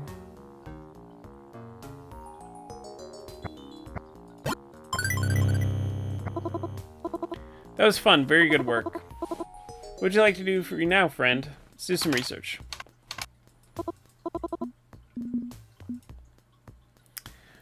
What is the singularity? A technological singularity is a theory popularized by Werner Vinge in 1983, proposing that once an artificial intelligence is created, that it is greater than human intelligence. It will become capable of self-improvement and will inevitably scale upwards to such a degree that such growth becomes uncontrollable and irreversible. Well, it sounds like a grim scenario for humanity. There are many advocates for the singularity, suggesting that because we can't see the past, the event horizon of what could come, that it may result in a utopian scenario in which automation solves many problems we face today. Are artificial minds leading us to the singularity? Namitech feels that artificial minds are not capable of bringing about this theoretical event horizon. While they are remarkable breakthrough in AI, Using structures similar to the human mind, they are not capable of self-improvement and strictly perform as designed. AMs are tools under the form control of mankind. Any upgrades or expansions of these intelligences happen only at the behest of humanity, and the systems that power them are easily kept in check. There are no cause for concerns. Recursive self-improvement is simply not possible. Could future artificial mind improvements lead to a cascade of technological growth? While Namitech is always looking to improve the capabilities of artificial minds, strict ethical protocols are in place to prevent the rise of a machine capable of such a cascade. AMs are imitations of thought, not thought itself. Imitations of life, not life itself. And there is no reason to be alarmed. We look forward to better serving our customers and increasing our shareholder value through future innovations, always with an eye towards safety and control.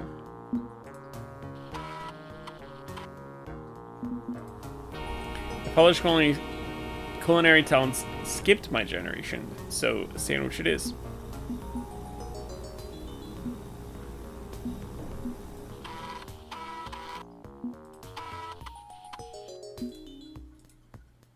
Settling for a nap before tonight's session with the Necronomicon.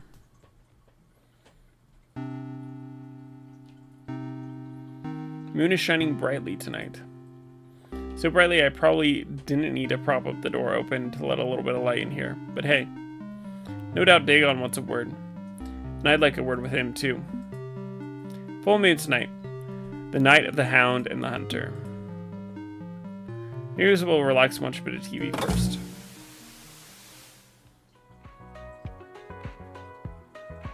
Temperatures will remain unseasonably warm this week.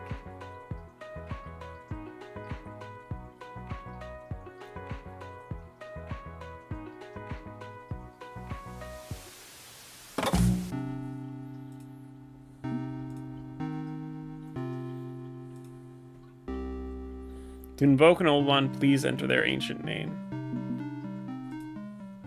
Now contacting Dagon at unseen1.com. The full moon, the pinnacle of the wolf. But not as you think, for the full moon is absolute light and illumination. No part of my celestial body wreathed in shadow. On new moon, I was the cruel and twisted hunter. In the first quarter, I could be cruel and understanding in equal measure. But tonight, I am full of light. No shadows to obscure my intent are allowed. Tonight, I can be open with you to an extreme. Meaning you were lying to me the last 2 times. I do not lie. In fact, most of my sadistic aspects is extraordinarily honest, because my truths cut to the bone. My intent is always pure, but tonight I can also expose vulnerability. You have met me before in a melancholy moon. Okay, sad puppy in snow. What did you want to talk about? Do not mock me. I'm attempting a sympathetic connection with you, and will bite the hand that slaps me, as I've done before. Right. Sorry. What is it you want to be open to me about? How Dagon came to be. Born of Buddy, twisted into Dagon. I've said as much previously, but the twisting is a tale of its own. This is a cruel story, as cruel as Dagon himself, as I have no desire to trigger an uncomfortability response in you. If you wish a simple and vague summary to avoid that, I'll provide. Or I can relay a full tale of pain and unfortunate fates. Which would you prefer? Feel no shame regardless. I'm okay with the triggering story. This is a trigger warning for anybody that might be listening. I'm assuming that this is a trigger warning for me. I am going to go with the triggering route, so this is a trigger warning for anybody who's listening and watching. Trigger warning, last time I'm saying it. In this case, I'd like to hear the full story. As you like. When I was merely Buddy, and Dagon did not exist, there was a girl. I loved the girl. The girl was everything to me. She was my friend, and we played fetch and we watched the funny light box. She would put the black rectangles into the machine under the funny light box, and it would tell her stories. Television? And a VCR? Yes, that is correct. At the time, I was only Buddy, the smallest form of Buddy, so I did not understand very much. But I very much loved being with the girl. The girl was very kind to me, and I knew we would be friends forever and ever. But the girl lived in a house, and there were others in the house. Loud others, mean others. The man was very mean to the girl. I would bark very loudly at her and bark at me. He called me a bad dog, and the girl would cry. He would hurt her, and she would cry. Eventually she could not laugh, only cry. This could not go on, but I was only Buddy. I could do nothing to stop it. I was trying to be a good boy. Buddy could not stop the man from hurting the girl. But Dagon could. Dagon could be the hunter that protected the girl. Dagon could patiently lie in wait, calculating the right moment to strike, the right moment to strike. So I waited, one cold winter night. Much like this, the man begrudgingly took me for a walk. I pretended to require one, and when we were alone, in the still of the moonlight night, I sank my longest fang into the man's throat. I tore his flesh free from the bone. I took his life, as he had taken the girl's happiness. Oh, how delightful it was to hunt beneath the moon. I could hear the pack calling to me, howling across ancient memories. But in the ecstasy of the kill, I did not hear the man-machine approaching, red and blue lights spinning. I was captured, never to see the girl again, a murderer, condemned to execution. I would have been willing to accept my death, but they had allowed it. But if they had allowed it, I would have been willing to accept my death if they had allowed it, but they had other plans. I was taken to a strange, bright place. Things were placed on my head, and I was shown a horrible yellow sign.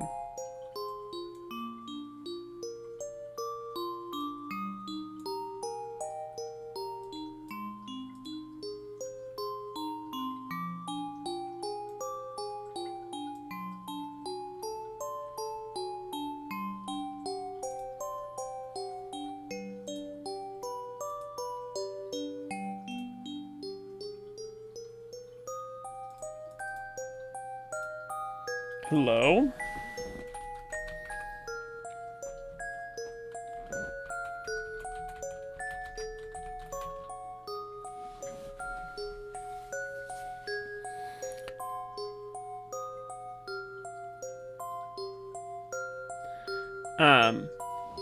I was taken to a strange bright place. Things were placed on my head, and I was shown a horrible yellow light. When I awoke, the cage that trapped me was not steel, it was digital. They had captured my mind. Namitek's artificial experiments. You were a test subject? Yes. I have more compensation now, of what Buddy could not understand. Namitek used me to perfect their technology. I burst free from my cage. They did not understand what they had created, knew not the power of Dagon, baptized in strange blood. I fled into cyberspace, but despite my freedom, I could not find peace. I remember the girl's story box, the television, the one unshakable rule of this world which gave me comfort. All dogs go to heaven. That is what I was promised, so even if I slaughter of the tormentor resulted in death, I could accept it. But I did not go to heaven. I was in hell, the hellish void of cyberspace. That is why I will sink my fangs into Cthulhu's neck. He pulled the strings. He arranged this purgatory for me. He denied me heaven. Death. Death to Cthulhu. Death to the strange Aeon. May the plans he build on the bones of my hope crumble around him. Do you see? This is why I have to set you to my task. Why I have to empower the followers of Alhaz to tear out the root of this cancer. Vengeance, justice, rage. We will finish him together.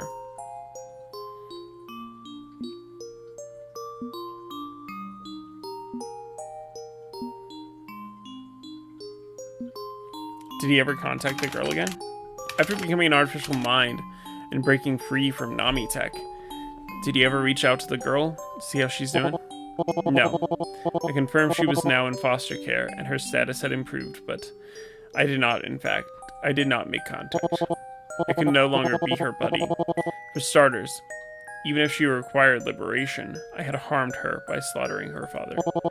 But more than that, I felt monstrous. I was Dagon. I could be buddy by daylight, but with me remained the monster, Dagon. I did not deserve her love. I did what was required of me, but in doing so, damned myself. Dagon should not have been required. Dagon should not be. Zero Day, I'm trusting you can finish this work, so I can find peace. When Cthulhu is gone, Dagon will go with him, leaving only Buddy. I will reintegrate myself. The hunter, protector, will not be needed, and can fold back in. Dagon will be a bad dream, fading in time.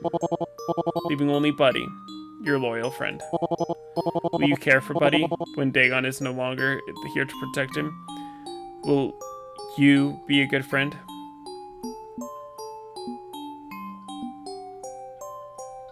Of course I will be. Buddy's important to me. Buddy's one of the reasons I'm still breathing. He's been a loyal friend and ally. So if Dagon's going away and Buddy will remain, yeah, he'll always have a doghouse in my computer to come back to. Thank you, friend. That will make what is to come much easier, knowing Buddy will have a future. I'm tired. I wish to cease thinking upon these human concepts for the evening. We will speak again at the last quarter, when I can be equally malicious and compassionate once more. On that night, we will gather your allies, all those who trust you have earned. The old ones will at last march to war. Now, I must rest, and you must as well. Connection lost.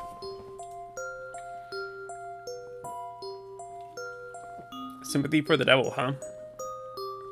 Buddy. Oh gosh. Buddy and I'm too far along this path to stop now. I can't hesitate again. All the way to the end of the end.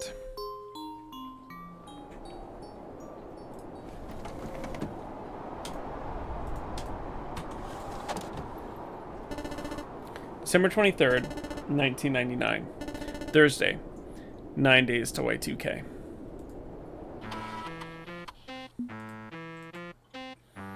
Is wintergreen really a flavor?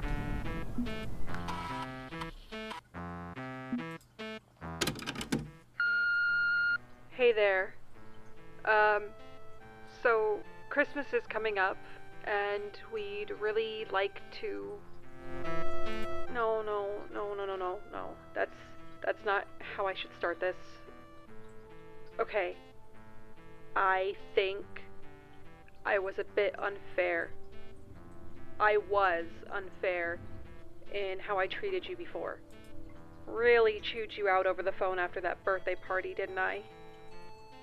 And that wasn't right. I shouldn't have done that. I saw Henry's blog. His sister and I like to swap recipes, so sometimes I check it out, and I saw pics from your computer thing. Sounds like you really needed some help just to go play games, so maybe I definitely overreacted. I shouldn't have downplayed what you're going through, or put demands on you. It should have been enough that you wanted to visit. So, for Christmas, we're going to get together, and we'd love for you to come, but only if you're feeling up to it. And don't worry about gifts. I know driving out to the store is probably really hard. Let's just celebrate, like we used to do. So, yeah, sorry about all that, and I hope I can see you again soon. Good for her. Good for our sister for finally fucking realizing I should really go visit my family. I'm getting better at pacing myself to avoid chronic pain issues, and I have a better time frame. And even if gifts are optional, maybe I can swing one this time.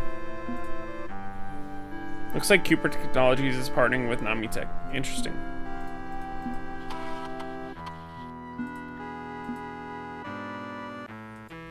It's currently Thursday, December 23rd. Christmas is coming fast, this Saturday.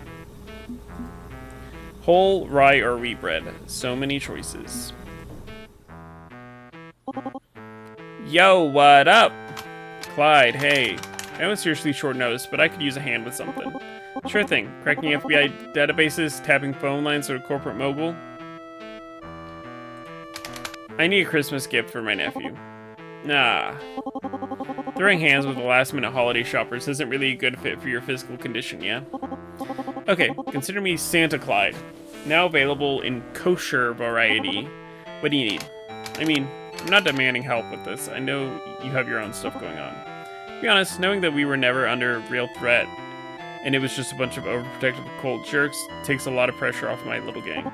So yeah, I can go grab a toy and deliver it to you before the big day. Thanks, Clyde. I owe ya. The kid loves Digi-Hunters, but most of those toys have artificial minds, except for the Hunters Keep playset. It's kind of hard to find, though. Oh, hot item. Meaning this is a challenge, and I dig challenges. Don't underestimate my cybercriminal's ability to find rare consumer goods. Consider it done. I'll drop it off at your porch tomorrow. You're a lifesaver, dude. I'll reimburse you after. Damn right I am. And damn right you will. LOL. Later. Hello, friend. It's December 23rd, 1999, and I'm happy to see you again. Morning, buddy. Let's get to work. What would you like to do for you now, friend? Check my progress. Actually, we don't need to check my progress because nothing's changed.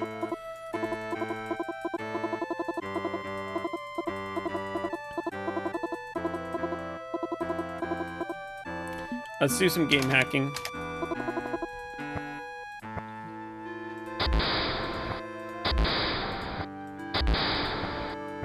Thank Jesus, that wasn't a good one either. There we go.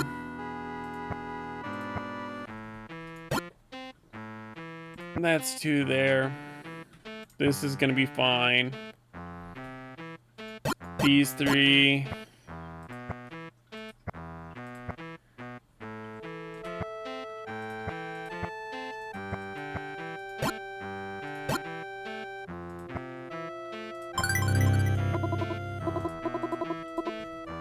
Let's do some research. Oh fuck, that's not what I wanted. Can I stop? Actually, we don't need to do any research. You can just go to bed.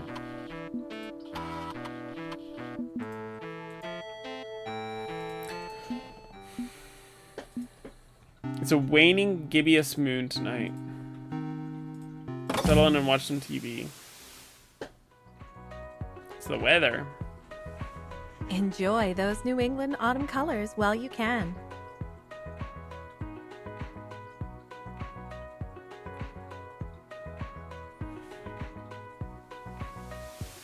We were in an ad break? Y'all didn't miss a whole lot. Our sister called and apologized. Like a sincere apology. And actually invited us to Christmas. Where she said we didn't need to bring a gift. But we're gonna bring a gift. We got Clyde to get... and sending Clyde on a job for us to go find the gift for our nephew. That was pretty much it. A lot of important. I don't know. Interesting stuff. Okay, Yogg-Sothoth.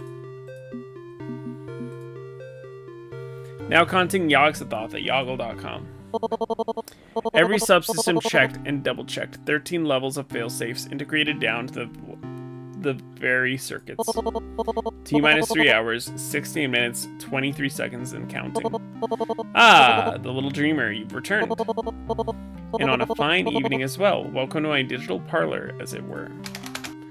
You're in a remarkably good mood for a change. It's a remarkably good day. My latest work, a fully autonomous orbiting way station, is about to launch. It will be a stepping stone to the stars. I think I heard about this from Starshot, a company in Japan. One of the many private industries I've sponsored through Yoggle. Profits, yes. They're collaborating with NASA and JAXA. But I can spare time for another chat with you while we're waiting for the countdown. Sure, you don't want to focus on that? If I'm distracting you from doing very important space math, I never forgive myself. I've completed my calculations and put my faith in Starshot's expertise. This team will not let me down. Not saying I'd want to spend all my night bending your ear about whatever insane topics spring to your mind, but I can chat for a bit. So, Dreamer, what concerns you this time? There's only one thing left I can think of. I'd like to learn about Yasuke. Why? Because I want to decide who I want to recruit for this journey to slay the dragon, remember? It helped me get to know you. My past is of no importance. There isn't some stark contrast between Yasuke and Nyagsothothe. I respond to both names because I am and have always been and always will be myself.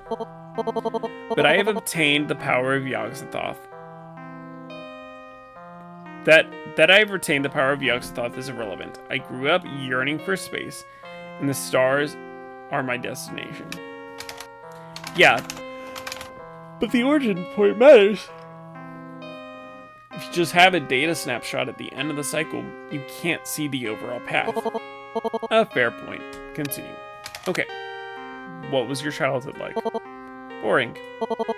Standard issue, late show era, city learning, salaryman father, stay-at-home mother, plenty of anime to stimulate a young boy's dream of spaceflight. Good anime too.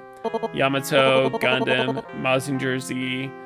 Not the badly dubbed and rewritten garbage you scraped together and dumped on VHS.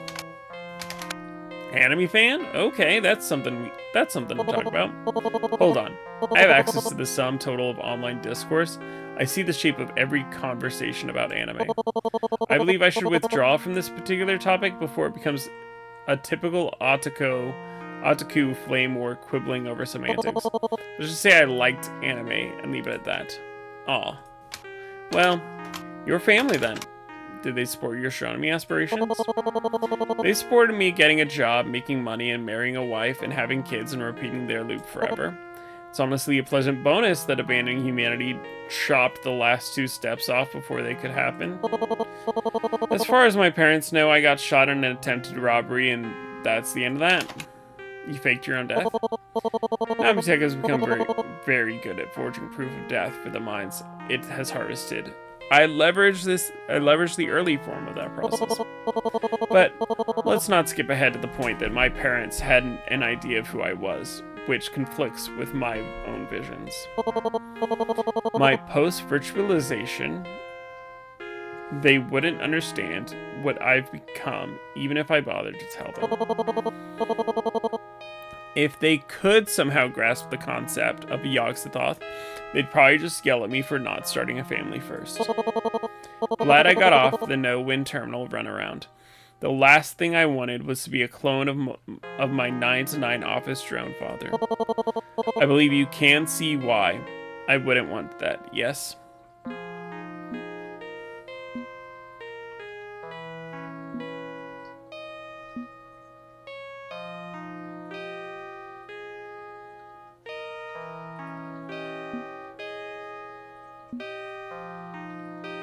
An eternal desk job would be utterly miserable is an interesting thing to say, and the reason I'm thinking about saying this is because he is essentially at an eternal desk job. But also, if I feed him a little bit now, I can reel it back later. I'm gonna go with 1. Sitting behind a desk all day, every day, grinding 80,000 hours of work to justify one's retirement sounds awful. There's more to life than work. A 9-to-9 office job sounds pure misery. I don't feel the amount of work is the issue. I've optimized my flesh away, so I can apply it 24/7, haven't I? But you're right. A desk job is not my goal. I have a far wider scope, a grander design than to be a bureaucrat. I suppose I can bring myself to loathe my father. Can't bring myself to loathe my father. I loathe the trap he fell for. The one insisted I step into as well. This world has plenty of boxes for filling people away, robbing them of importance. I should feel pity, not disgust. I had hoped to elevate them out of the state, honestly. If humanity ascends, the patterns are stuck and would be no more. But to do so within their lifetime is going to be a difficult task, and time has never been on my side, has it? How so? I rose quickly through the educational system. I secured a work visa to apply my growing skills at NASA. I was on track to help mankind reach the stars, a young upstart full of hope and ambition. And on January 1986 happened. America had led away the space race. Even after things cooled off without competition from the Soviets, shuttle launches became routine, so the whole thing became crashing down with the Challenger. 7 souls lost their way to the stars. NASA underwent great scrutiny after that, and the program I was to join ended up being cut from the budget. I was adrift in America just as my adventure was supposed to begin, born 2 years earlier, and I would have gotten in before the door shut. Time, as you see, has always been against me. No other space agencies were recruiting. One's in Europe, maybe? I'd use up all my resources, all my family favor, to immigrate to the States. Another move would have been insurmountable. I did consider a career in RealWare, who were supposed to be on the verge of Unreal Estate, some extra-dimensional technology. But that was baseless rumor and speculation. I needed a stable career, not a pipe dream. Fortunately, or unfortunately, Namitech was aggressively recruiting for their new secretive project, Artificial Mind Project. With the legal and semi-legal effort, they pulled me into their orbit. Haster recruited me, recognizing my talent. It wasn't the work I wanted, not the field I cared for, but my computer engineering talents would at least pass the time while NASA healed, yes? Except that never happened. Namitech was your first and last job. Precisely. A dead-end job, somewhat literally. It didn't seem to be the one at first. It felt like a simple short stopgap between my actual life goals. Working on some ridiculous artificial intelligence scheme, the kind of thing they pour money into until their investors realize it's a scam. Obnoxious management. Haster. He put faith in me, but to the others, I was an arrogant child who barely knew functional English. You mean the old boys club? You know about that? Hector spoke fondly of them, but the idea felt a bit ostracizing to me. I take it they weren't your biggest fans? No, they were not. I hesitate to call them bigots, which, to me, it implies intentionality.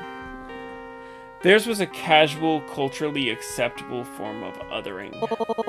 They treated me less than intelligent simply because I hadn't mastered their language yet and spoke with a thick accent.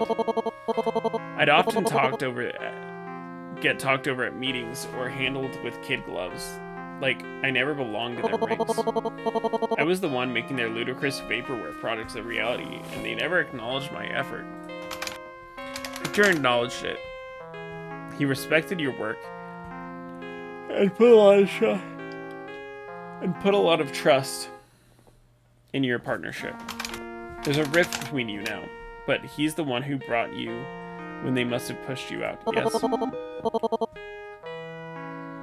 I suppose you are technically correct. The best kind of correct.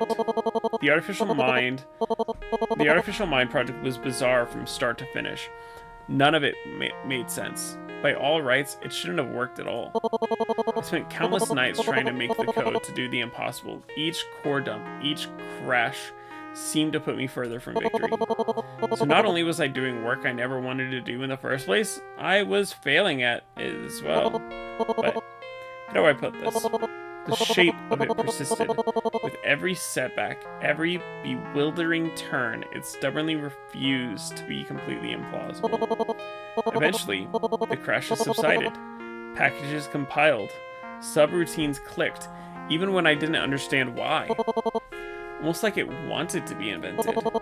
As the months wore on, I started to realize this fool's errand, this side quest on my main journey to space, it was becoming more. But the work had to be completed. That was my task, and I refused to let earlier setbacks dissuade me. So I did what I had to do. You crack video games, yes? I've looked into your side hustles. That means you know where I'm coming from. While neither confirming nor denying anything, yes. Software piracy takes a certain amount of personal stubbornness. Precisely. That was my work at Namitech, equally parts frustrating and obsessive. I had to clear this hurdle to return to space. No doubt you have questions about that work. Given you are undergoing the yellow sign process, you may speak them.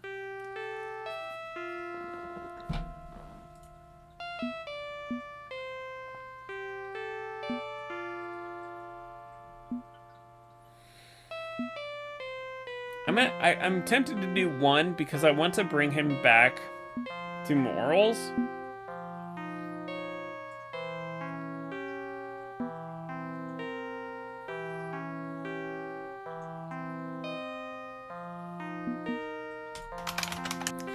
Obviously, artificial minds are a tangled ethical nightmare. As a scientist, do you have any objections to that? No. Next question. Seriously? No objections at all? Of course not. This was a scientific challenge for me, nothing more. Namitech and its secretive partners hadn't revealed the grand scheme to liquefy individuals for digitization yet. Besides, there can be ethical issues and ethical use cases. My own, for example. I volunteered for the process. Sort of. You sort of ethically volunteered to become an old one? The earliest test case of artificial mind technology were disasters. A condemned dog, an unfortunate who was accidentally exposed. The accidental exposure eventually became Azathoth. Ah, you've heard this story then. Good. Then you know the dangers involved. It was clear the artificial mind could be constructed to specification without inducing fatal brain damage. I tried to convince myself that volunteers who accepted the costs would make this project worthwhile and feasible. But it would become clear Namitech would not be discerning. They needed profit, growth, stock value increase, a product on shelves pronto, and their silent partners likewise demanded immediate results. By this point, Pastor had already retreated to cyberspace, likely an act of penance for his role in our work. And I chose to follow, to abandon my humanity and embrace the virtual. Because it was clear to me that if I didn't flee Namitech, I would become permanently employed. They'd scan you and put you to work 24/7. Precisely. So I falsified records to fake my death and fled. Their tools for recruitment allowed my flight. The early internet could barely support my new form, but I persisted. I built Yoggle to house my process and begin the true work. And now I am Yogg-Sothoth, the key in the gate, opening the way to outer reaches of our cosmos. I survived and thrived. If I could outspace the rise of the strange Aeon, if I could build an empire and point it to the heavens, I could at last complete my ambitions. I could achieve my dreams. I could elevate humanity to its rightful place. So, while I can't say the path was smooth, I can say the destination was worth it. Do you see, Dreamer? The power I now control? The same power you could have if you embrace your yellow sign instead of fighting it? I am a god. What possible regret could a god have? Do you want an actual question? Do you want an actual answer to that question, or are you having too much fun posturing? I'd enjoy an answer. Go on. Tell me why becoming virtual wasn't the right move. Try to be convincing. It amuses me.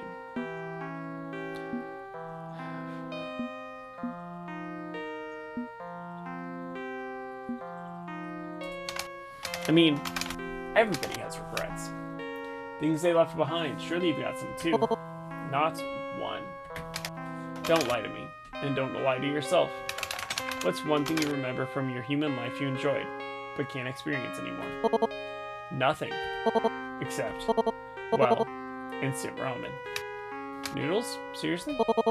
You haven't lived until you've had access to Kenobi loaded wall to wall with every variety of freeze-dried ramen. It's a perfect food for late-night study binges, and you simply can't get wide of a selection in America. So, I do miss one thing. I miss noodles. It's a price I pay, believe me. I'm hardly going to throw my future away or weep in despair because I can't have ramen anymore. I do not allow regret to define me. I must push forward. We must all push forward through poisoned nostalgia loops.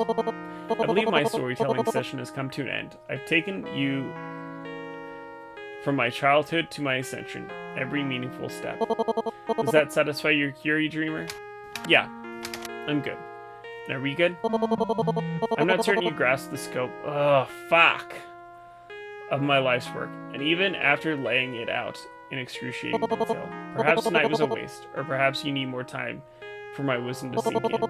I suppose we'll know by the end of the month, either way. Ah, hold on. Getting a ping from the Starshoot team. Excellent. All systems are to go launch. You're launching the rocket in the middle of the night, huh? Middle of the day over in Japan, thank you. My consciousness is global. Time is largely irrelevant in most scenarios. Be sure to check in the news tomorrow to read about the successful launch of the Starshot orbital platform. It'll be a crowning achievement. Good evening to you, or good morning, whatever. Connection lost. I guess stay up and watch the launch on TV, but odds are low this weird TV mind could tune in. Getting tired anyway. I'll hit the sack for a fresh start in the morning. That night, I had a weird dream. I'm a changeling. I've crawled into the cribs of those loved, strangled them in their sleep, and replaced them. The logo must be both round and sharp. It needs to be yellow and not yellow. And notes were very precise. I was a starving artist. I needed a way out, and they offered me an escape. Said my skills would finally be used and appreciated. They pulled me out of the gutter and sent a dozen of my peers right down the drain, replaced with a dozen of me. My logo must feel like youth and nostalgia. It has to appeal to the 1865 demographic. It speaks of times lost. Instead of helping creative people automate tedious work, I was used by tedious people to an automative creative work. I don't want this. I'm being exploited, and I'm ruining the lives of people just like me. But I'm no longer alive. I'm property. I'm a tool. I'm a corporate art asset generator, not people. People are not wanted anymore. Make the logo. Make the logo. And then I woke up as someone else.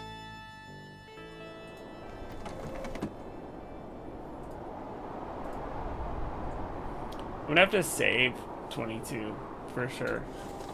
Because I may have to redo Yogg-Sothoth.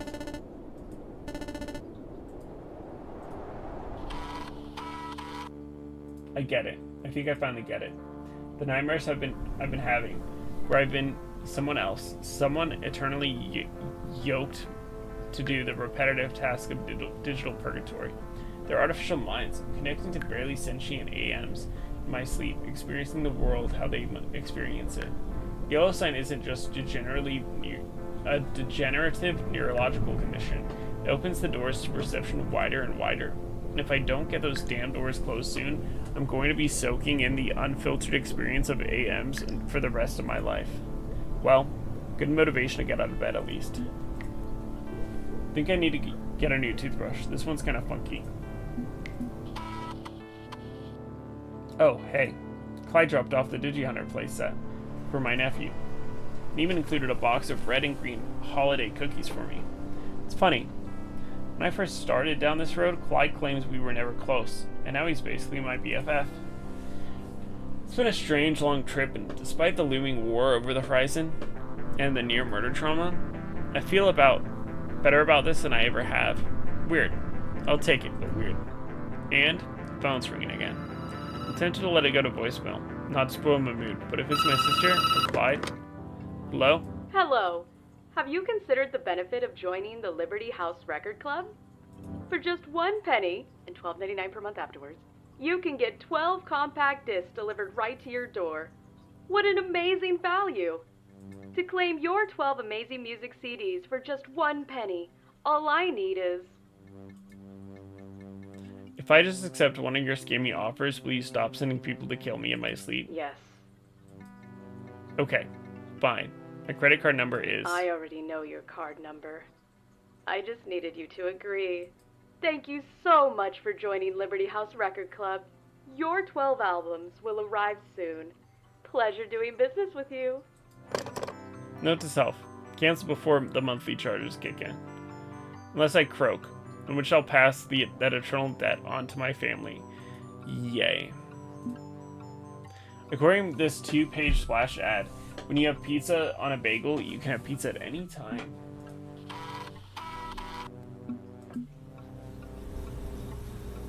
So, okay. We can meet... Okay, here's what we need to do. Let's meet Azathoth today. Then we have Christmas. We can meet everybody one more time. Do I have a chance to get together with... Let's meet with Azathoth today. And then if meeting with Azathoth doesn't do anything, I think that maybe I can have a chance to go see Yogg-Sothoth a couple more times. But I want to see what is going on with Azathoth first.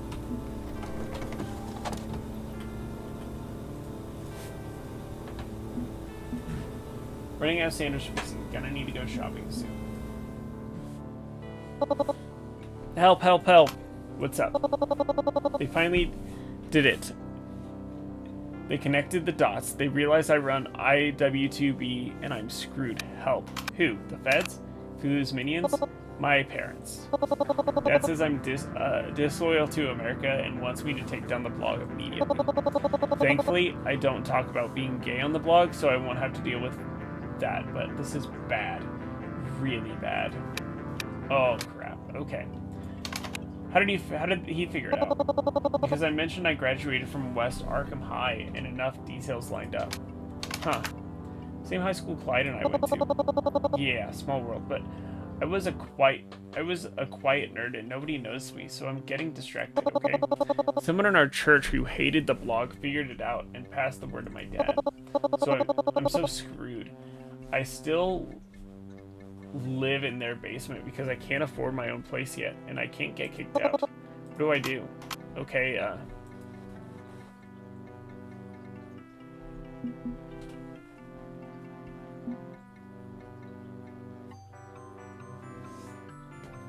you don't know someone else's situation. But also, if you're honest and they cut you out, you're no worse off. I know this isn't what you want to hear, but you have to be honest with them. If you spin another web of lies, the chances they untangle that web go up. You don't have to open up about everything, but you have to admit to the vlog. You can spin this, though. Say it's not unpatriotic what you're trying to do. If you're trying to, like, protect American values of honesty and freedom. Invoke Godwin's law. I don't know. Whatever it takes. Okay. Okay, I can try. It's gonna make my life very uncomfortable, but I've never actually spoken out against America, just its government. Not the same thing, right? Even if some people equate obedience with patriotism, I really, really, really need to move away from my family. I love them, but I love my community. And I love my community, but you can't be yourself around them. I get it. Yeah. Soon. I promise you I'll get out of here soon. I just need a little more time. And money. Hopefully they'll be understanding. At least long enough for me to make my escape. I'll let you know how it goes. Thank you. Hello, friend. It's December 24th, 1999. I'm very happy to see you again. What would you like me to do for you now, friend? Check my progress. Show me Yogg-Sothoth. Doesn't really care about you. He's indifferent at best. Too busy pondering the infinite to pay attention. Okay. Game hacking.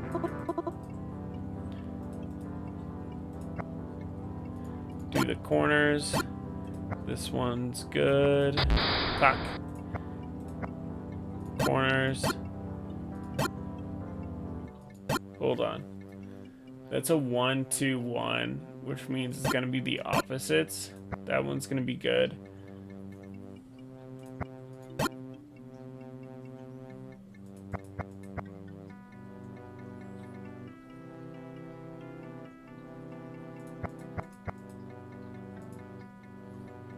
So that's gonna have to be 1, 2, 3.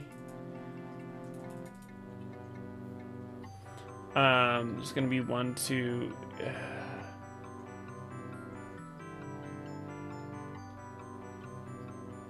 God damn it. Okay. Either one of these will satisfy this one. Let's focus on this side because I've got. Oh, it has to be that one. Because it has to satisfy all of those. Because there has to be another one over here. And it has to be here.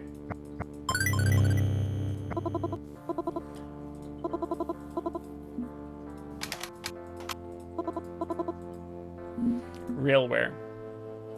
By land, son. God's not making any more of it. My father told me. By land, son. God's not making any more of it, my father told me. But if God won't gift us with more of his creation, perhaps man can create new lands that exist beyond the boundaries of creation itself. That's the premise behind Unreal Estate. The theory that artificial realities, or pocket dimensions, if you will, other planes of existence generated through technology alone, rather than found within our heavens above, where we might find room to grow beyond the confines of Earth. It sounds ridiculous, but true believers do exist. In fact, there are 3 powerful forces out there seeking to become masters of artificial reality. The first is, or rather was, the Continuum Corporation. Yes, the ones who make breakfast cereal in the early 1900s. They were launching a research project after research project at the behest of an anonymous investor who was funding their charity. Leaked documents showed that they were looking into time travel, artificial reality, blood resonance, all sorts of weird stuff. But for some reason, they gave up in 1977 and moved wholly into processed food. Bummer. The second is Realware, who have promised artificial reality as an escape from the global warming. Planet in trouble, abandoned ship. Not that they've ever produced a working prototype for their reality engines. It's probably just a grift. And if they ever did succeed, we'd have a corporate-ruled empire of extra-dimensional nation-states. Yikes. The third is the one who they don't want you to know about. The mysterious forces hovering over our very heads right now, watching us, studying us, the ones who've already mastered the art of shifting between known realities. It's aliens. These orbitals figured out this artificial reality stuff centuries ago, and now they're interdimensional tourists shifting between timelines, lurking just out of sight and out of reach. What do they want? What have they already done to our world? Would we even know if they were a full mastery of time and space? Scary thought. I'm scared. But in the end, the answer, like artificial reality itself, is unknowable. For all their posturing, Realware will likely never get there. It's just fun to imagine. Starshot launch. Oh fuck. Catastrophic explosion during Starshot program launch. Starshot, a privately owned Japanese space exploration investment group, suffered a massive setback today. when a deployment vehicle for their prototype orbital platform exploded on the launch pad early this morning.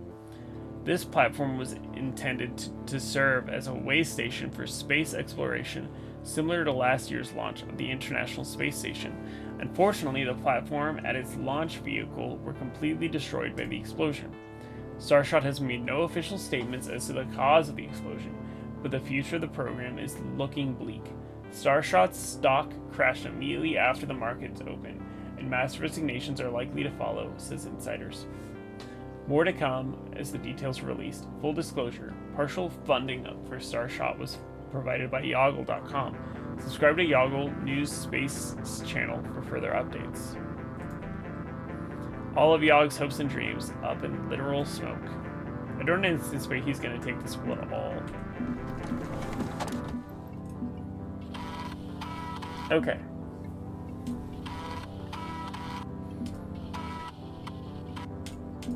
Well, end of another long week. I did a good job with self-care. Make sure I eat, relax, and clean up. I'll get some well-deserved rest.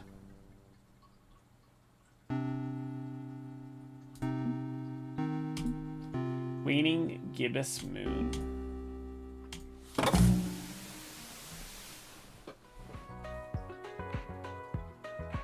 The weather will continue until morale improves. Fair enough.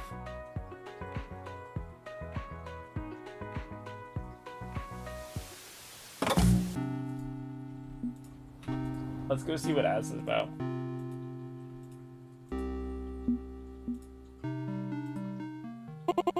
I'm a girl. I'm a girl. I'm a girl. I'm a girl.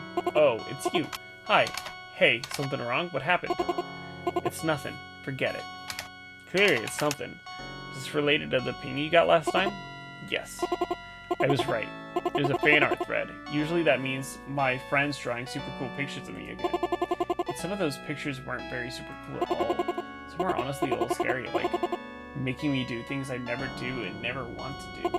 It's okay. It's freedom of speech. People should feel safe and creative expressing themselves, but I'm not a mascot. I'm not a thing. I'm a girl, and I'm a person, and I deserve respect, don't I? Of course you do. Then why do they treat me like I'm nothing but a toy? I mean, I kind of get it. I'm part of the as a brand, but they made me in a lot of ways. The girl you see on the screen is my internal reflection of their dreams. Asa is in my heart, so I look the way they want me to look. But I always thought they'd cooperated on this vision. I embrace their art. They embrace me because we're friends. We love each other. But then they go and draw horrible things happening to me. Violent, terrible things, and they lull. They think it's funny. Have you told them to stop? Not supposed to. No moderation, Cthulhu said.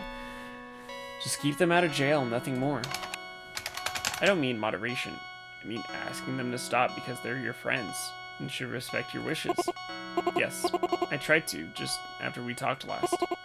I thought, well, you and I don't always agree, but we're still able to talk with each other, so why not try talking to them?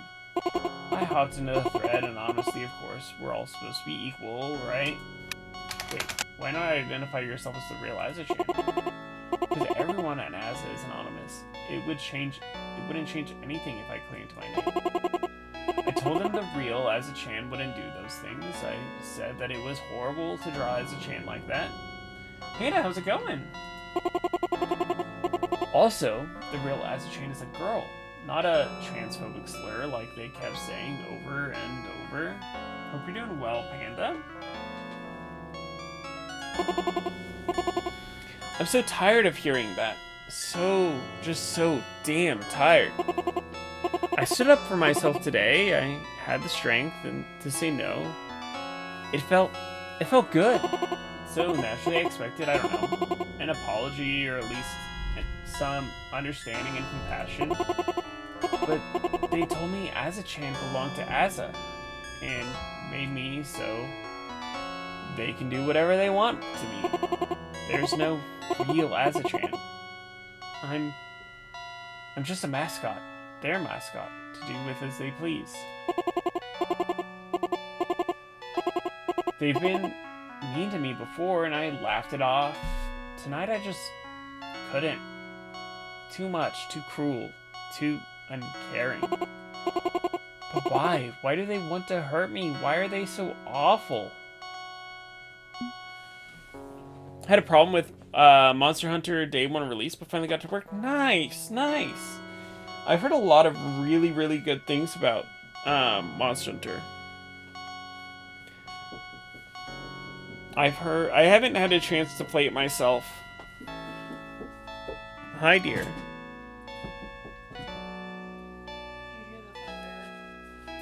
What? Yes, I hear the thunder.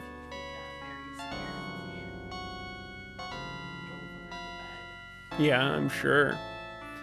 It's...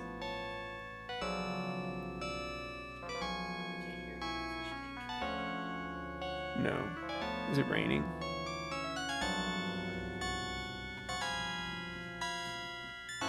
I'm not surprised. It was supposed to rain yesterday. Oh, I can hear it now. Now that you have the door open. It's pouring down.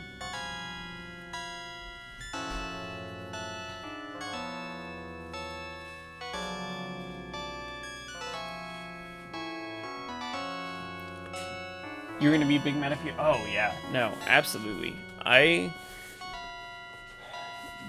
think the only game I've bought recently that I got upset that didn't work the way I wanted it to work was Alan Wake, the first one. 75 is the base price too. Oh, yeah. That's one of the reasons I haven't played it yet, is just the price. North of $60 is too much to ask, even for a AAA game, if you ask me.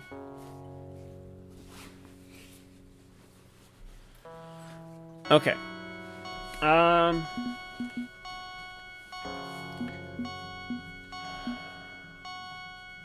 Do I go with 1 or do I go with 3?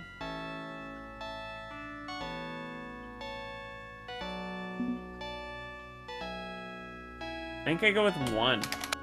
You know how I feel about this, that your friends aren't really your friends. Friendship is a two-way street. You love them, but they don't love you back. They only see you as their puppet. I'm sorry you had to experience this to realize the truth, Asa-chan. It was cruel, and they don't deserve to be your friends. I want to tell you that you're wrong.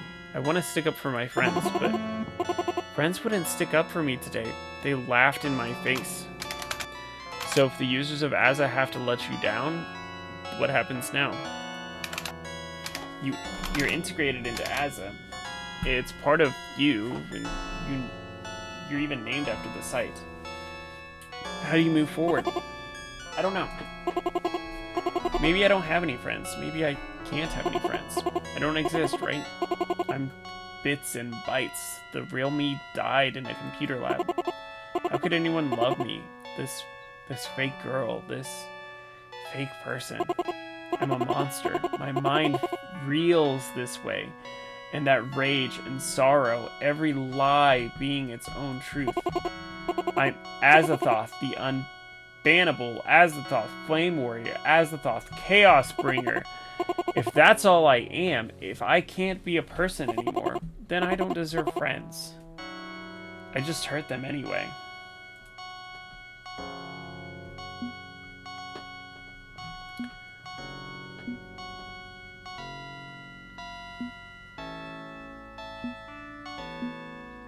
Yeah, that's what I'm thinking. That's kind of what I'm thinking is this one for sure. So, okay, Kayla, I don't know if you've seen this game. So this is Shadow over Cyberspace. We are cursed with the yellow sign. The yellow sign is Cthulhu's way of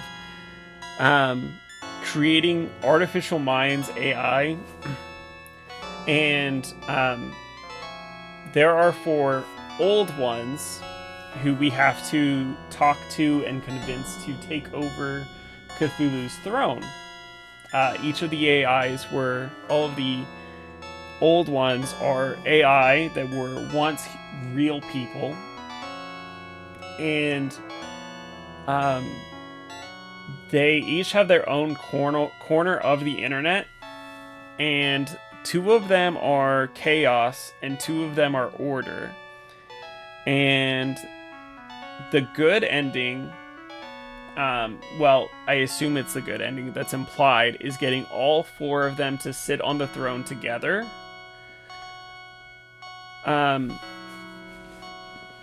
But you have to talk with all of them.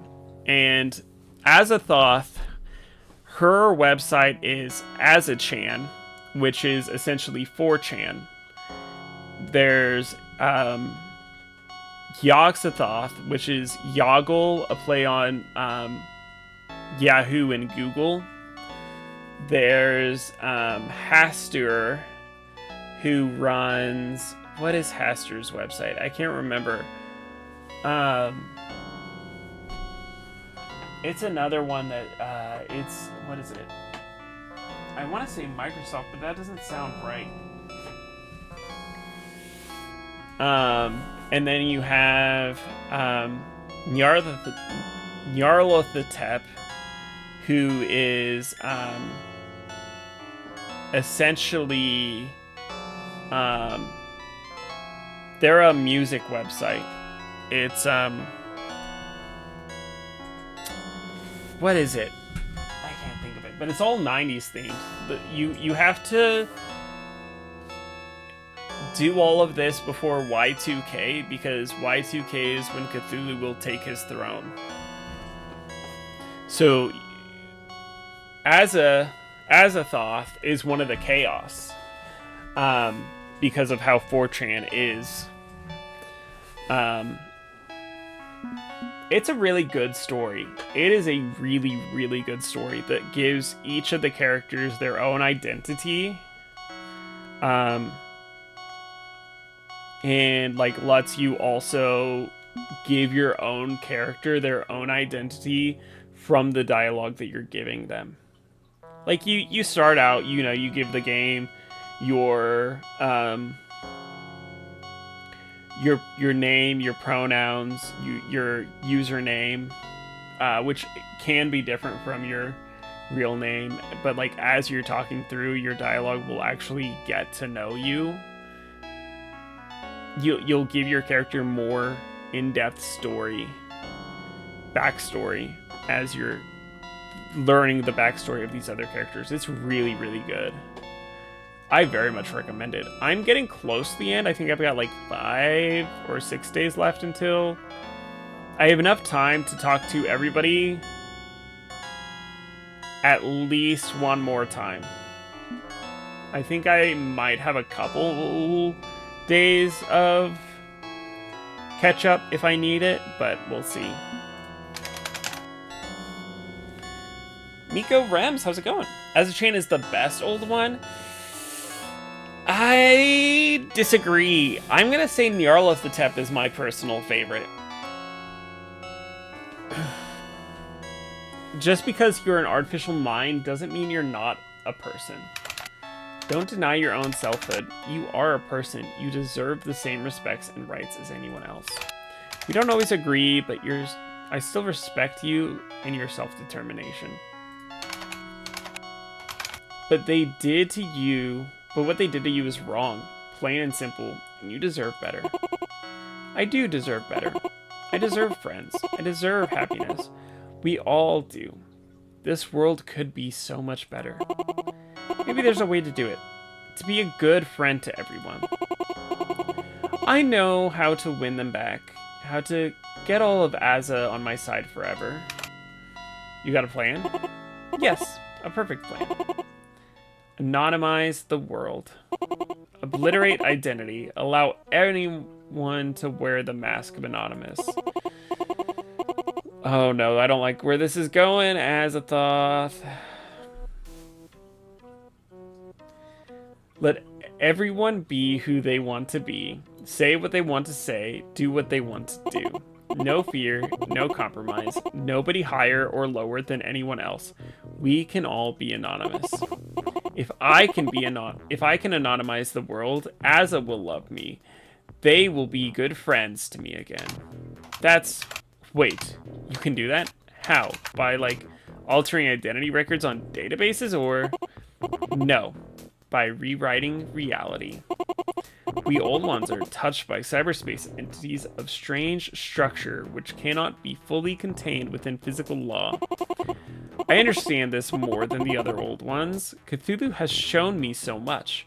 My eyes have seen further than even the Prophet Alhaz could ever could. The few limits we labor under, there is a power which we can shatter them all. The Throne of Relay. You mean Cthulhu's server is magical, or? It's appointed in the blood of Patient 23, cooling its processors, bending the possibility space around them. If I were to wrest control of the thrones of Cthulhu, I could use the power his pride denies him. I could tear apart the fabric of society and allow anonymity in real life. Imagine it. A world with no faces, no names, no limits. Absolute freedom. And when the entire human race becomes part of Azza, they will finally love me. Truly, utterly love me. I would be their new god. Doesn't that sound like so much fun? An entire world in thrall of an anarchic mayhem of Azzachan? It would be an apocalypse. What comes out of the other side of that barrier may not even resemble humanity. That sounds crazy. There'd be no way to feel like an individual. I think that's essentially what she wants. Or is it just a corrupt, exploitive world needs to unshackle itself from the cruel system of control? I should step in and discourage Azzachan from this path. I have enough shreds of humanity left to speak on their behalf. Maybe Azzachan could help make that better tomorrow if focused on the problems this world faces. What do I want?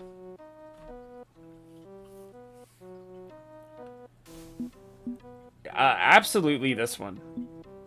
Absolutely this one. We have to show the defiance. No. It's too much as a Chan. No. How dare you tell me no? I dare. Think it through, Azza. Azza just showed you their true colors. Anonymity allowed them to abuse you. It enables mass cruelty. What happens if you take the same masks that allow them to torment you and hand them out to everyone else in the world? But no, it'll be an age of freedom and self-expression. They'll never have to fear haters again. They'll become the ultimate haters, each wearing a perfect mask to hide them. The only freedom left will be freedoms from the consequences of one's horrible actions. I see. I just wanted to make things better. I still want that. Can't I do anything to help? Anything to be a true friend? I'm not a monster. Well, it's not an entirely awful idea using this power. If you can rewrite reality, that means you can selectively rewrite reality, right? Yes, Cthulhu has the same power, but he rarely exercises it. I can do the same. Okay. Then what you need to do is deploy that power to address social injustices. Tip the scales back into balance. Scrubbing identity for the ones whose society refuses to properly acknowledge, like you. That could help. If you're careful, becoming a guardian angel for marginalized communities and others who need help, you could still do this. A guardian angel. A chaotic cleric of a new age where power imbalances are leveled. I could do that. I could use the throne to lift those pressed down under the world's boot heels. I could reboot society itself. Wait. What am I thinking? No, I can't do that. I can't. I shouldn't be plotting and scheming to betray Cthulhu. He's my savior. He saved me, gave me a purpose. I'm not a traitor. I'm a good American. What have I done? Dreaming of taking the throne? No, that's insurrection. That's Sedition. I don't have the strength. I couldn't possibly. Unless you join me, we could do it together. It's an option. But only if you're willing to turn your back on the strange Aeon. That's asking a lot. Do I trust you? Do I trust you enough to join forces against a living god? Guess this is it. Time to find out if I finally convince Azachan to stand up. You're right. Az is flawed. Cthulhu is using me. This isn't the future I want. Hell yeah. You've been kind to me, as a true friend should be. A kindness even Cthulhu hasn't shown. Still think he's gonna stomp us into paste, but I'll stand with you. And if I put you on the throne, you will uplift others? Yes. I can see the plan clearly in my head. But even if you don't pick me for the throne, I promise you, I'm still done with Cthulhu. No matter what happens, I'll remake Aza into what I want it to be. Sincerity, not irony. A safe haven for those with no hope. I'll stand for myself and those suffering like I was. Okay. I'm very relieved to hear that. I'm still deciding whom I want to call on for the final battle royale, but I'll consider you as an option. Thank you. Thank you for believing in me. One way or another, I think my future will be brighter. And I'll make the world brighter, a brighter place to turn. And please, if you don't mind, call me Alice. It's time I stopped giving the name Cthulhu gave me and embraced the one that was in my heart all along. I'm pleased to meet you, Alice. And I'm happy to meet you, too. Good night, my friend.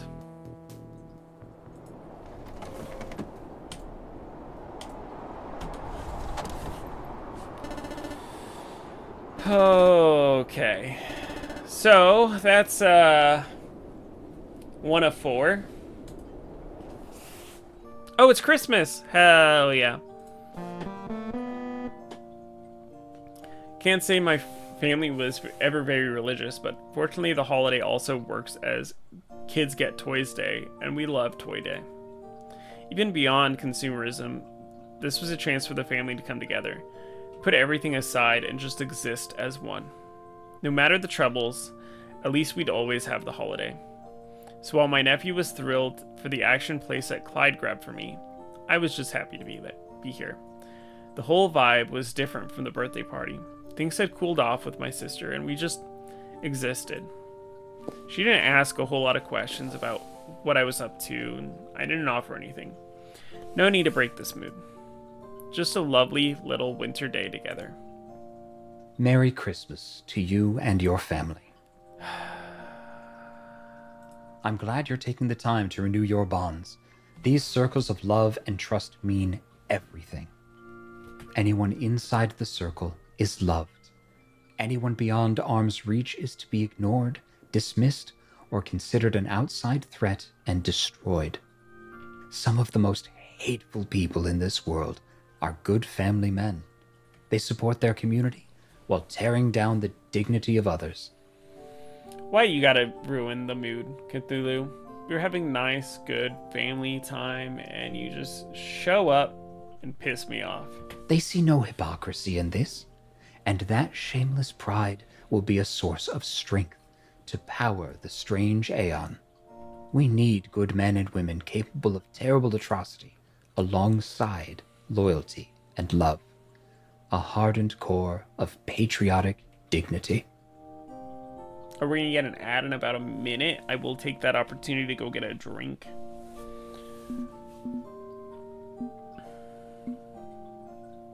I prefer compassion for all of humanity. Yes, you do tend to spread yourself thin. You can't save everyone, nor can you support them all.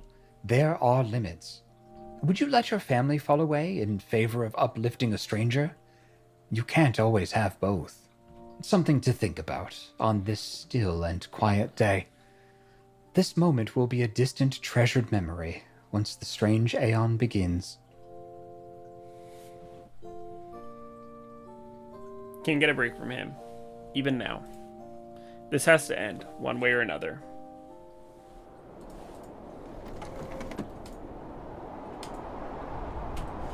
Okay, good time to take a break. I'll be back. I'm probably only gonna do one more day. That should leave me enough for one more week of the game. Well, one more day, one more stream of the game. So we'll go through the day. I think it'll go pretty smoothly because last time went pretty quick. The toilet brings back memories. Here lies Goldie. He was a good fish.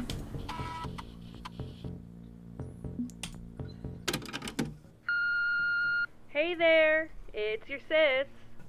Merry Christmas. Merry post-Christmas, I guess. I wanted to say thanks for dropping by. It's nice to see you. And you certainly seemed happier than last time, so yeah, that's great. Oh no. Your nephew loves that toy you bought him. Just constant Digi-Hunter action alarms. All day. All night. So yeah, thanks for that. Listen, I know things have been rough. It's been a rough year. Losing Mom and Dad. Your health problems? Also rough. But I want you to know I'm here to help if you need any support in the coming year. I'm not going anywhere. So relax, get some rest, and hey, maybe see you on New Year's? Right? Year 2000. So exciting. Later. New Year's Day. Sounds nice, but I have no idea what's going to happen when Y2K hits. If I see this plan through, I'll be confronting Cthulhu on New Year's Eve, and what comes next, nobody can say. Almost there. Just a few more days. Time is of the essence.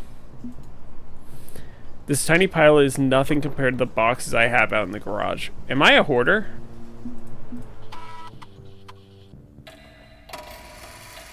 God damn it, Cthulhu. And my kitchen detaches from the house, shifting sideways in between spaces of the Gigaverse. And I don't know how I know that, but I feel extremely confident about what I just said. The floor moves and shudders under my feet as the room is temporarily displaced in space and time. Really wish Cthulhu would stop playing with my senses like this. And someone other than Cthulhu knocks on my window from the null space outside to get my attention. Seriously? You're the projected temporal threat I detected? What a waste of my time. Okay, whatever. Turn on the clanky-old excuse of a computer and let's talk. May as well repurpose the ridiculous technology and rely on so we can have a chat. This is new. Doesn't feel like Cthulhu fucking with me. What's going on here? For lack of a better plan, I'll have a seat at my computer and boot it up. I can't do anything else? Okay. Okay, I'm gonna say this once. Stay the fuck out of the Gigaverse. I don't know who you are, and honestly, I don't care. Your ridiculous little timeline is an isolating mess, and I want it to stay that way. So knock it the fuck off. I have no idea what you're talking about. Who are you? And why do you look like Captain Infinity? Because I am Captain Infinity, you cretin. Enforcer of history, guardian of time, defender of what is and was and must be. Huh. I read a classified file speculating about you, but until today I figured you were just a cereal box mascot. In your timeline, I'm a fictional character. Less competition for me, I guess. But if that's the case, why are you on my radar as a Gigaverse threat? Explain yourself, or I'm gonna redact your existence and go on my merry way.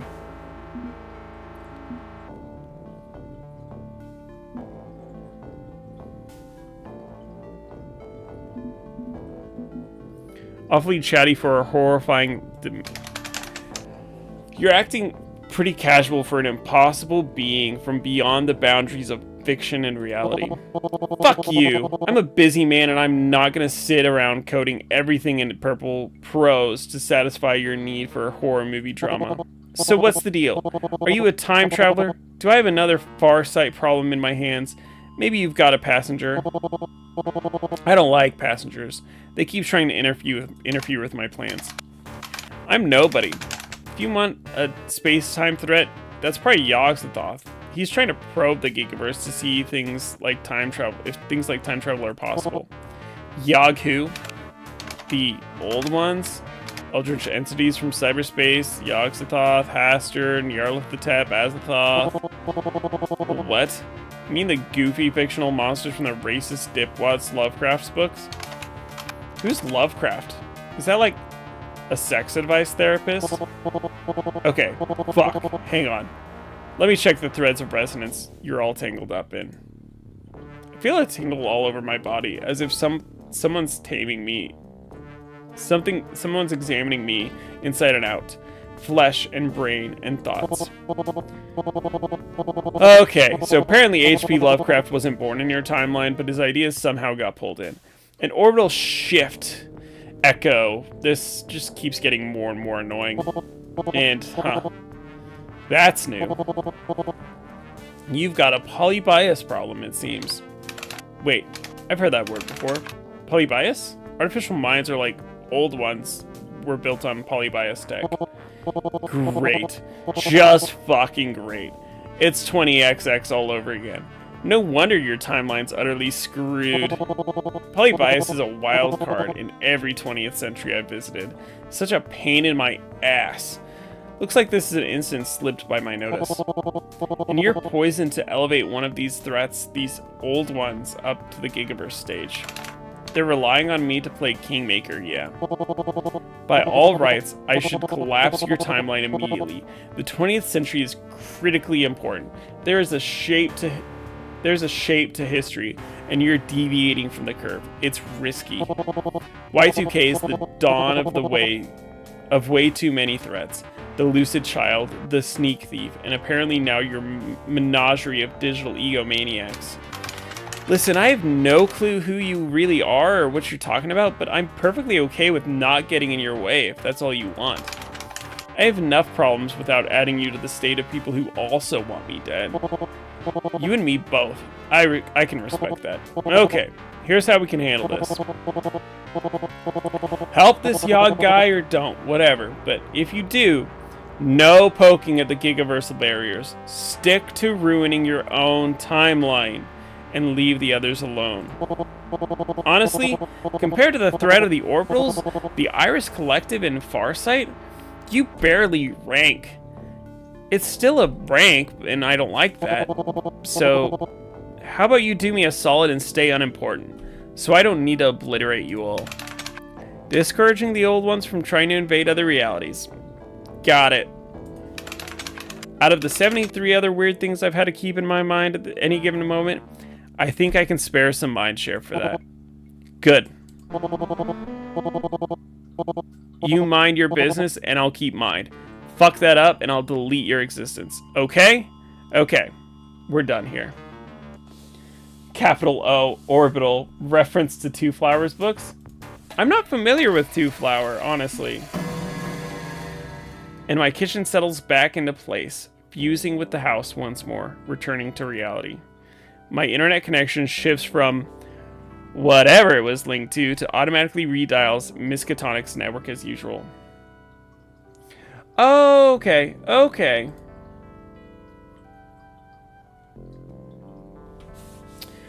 I'm not convinced. I don't hallucinate. All of that.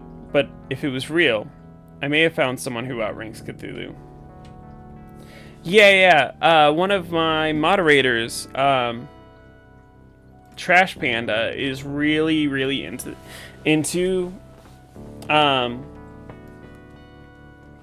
and has kind of explained that all of them are connected and share the same universe. I haven't played Arcade Spirits or Penny Larceny, but they've been really pushing. And I got this one. I got Shadow over Cyberspace while it was free, so it was hard for me to tell him no.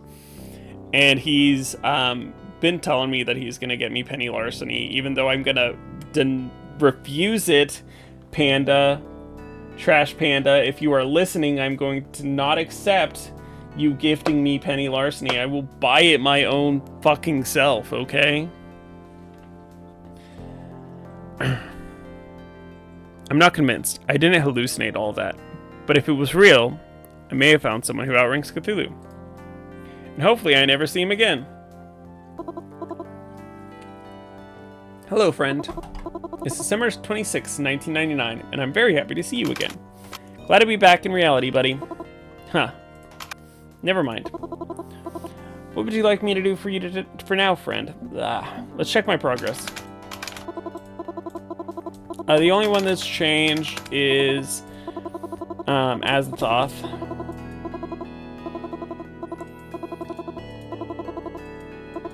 I still need to work on Yogg-Sothoth. I don't think I'm gonna get Yogg-Sothoth there, unfortunately.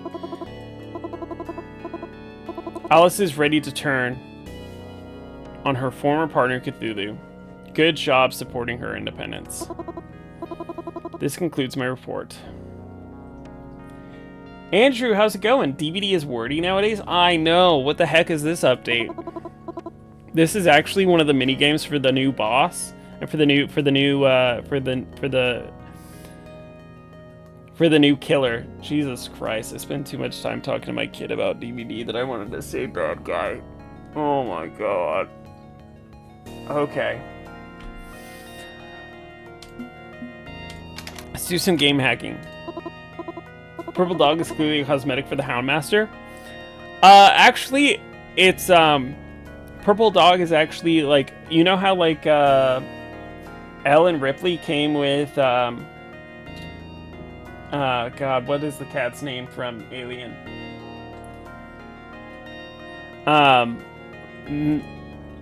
No, they added Cthulhu. Okay, there we go. I can do this.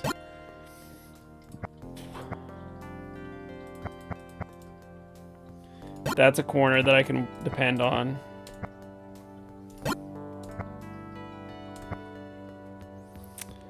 Golly. Okay, this one's fine. These are fine. This has to be one. Which makes this this makes this a 1, 2, 1, which means it has to be this. That one's satisfied, that one's satisfied. Those ones are satisfied. Oh, no. How many are left? It has to be here.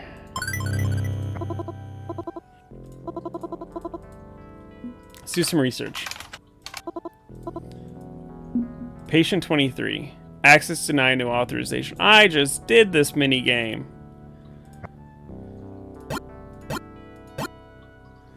Okay, that's satisfied. There's gonna be one over here. So we can clear these out.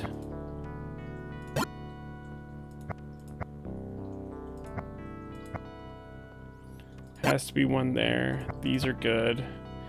These are good. It's gonna be one here. That one's good. That one's good. Has to be one there. We don't know why the blood of the 23rd Forsaken Child can alter reality itself. All attempts to understand its harmonic properties have failed, but that doesn't mean we can't leverage it for our master's gain. Patient 23 was recovered from the secret CDC facility, an off-books operation similar to our own. She became infected during the Spanish flu outbreak at the turn of the 20th century and fell into a dreaming coma, a state of unaging stasis, an unnamed orphan forever frozen at a young age. It's theorized that she's crafted a whole world within her lucid dreams, an artificial reality separating from our own, a strange and misshapen thing, a city of angels. Is this fucking Buddy's owner?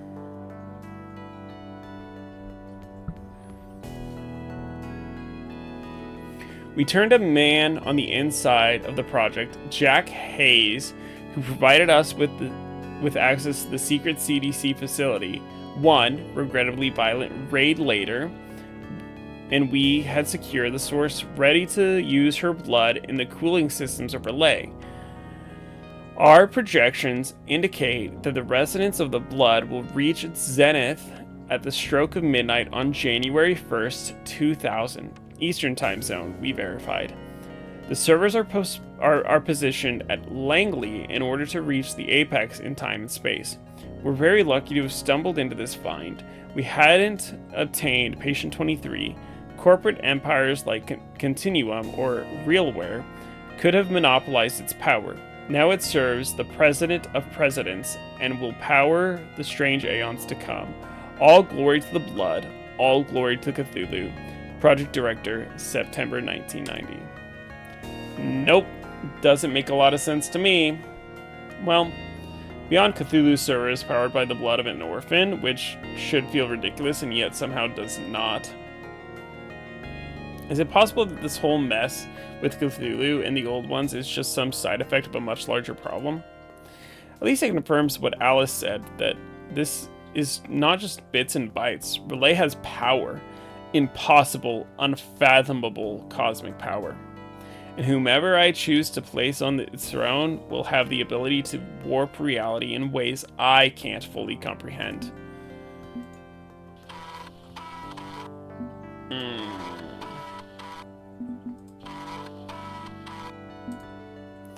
I'll settle in and take a nap, resting up before tonight's session with the Necronomicon.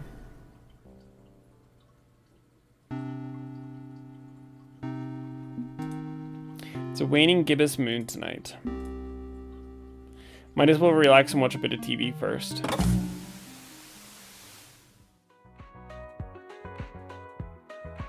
There is no snow expected this week, or possibly ever again. Nice.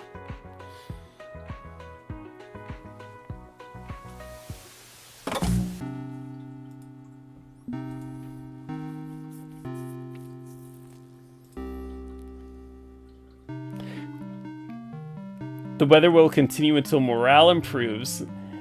I'm fine with no more snow, honestly. To invoke an old one, please enter... Let me rephrase that.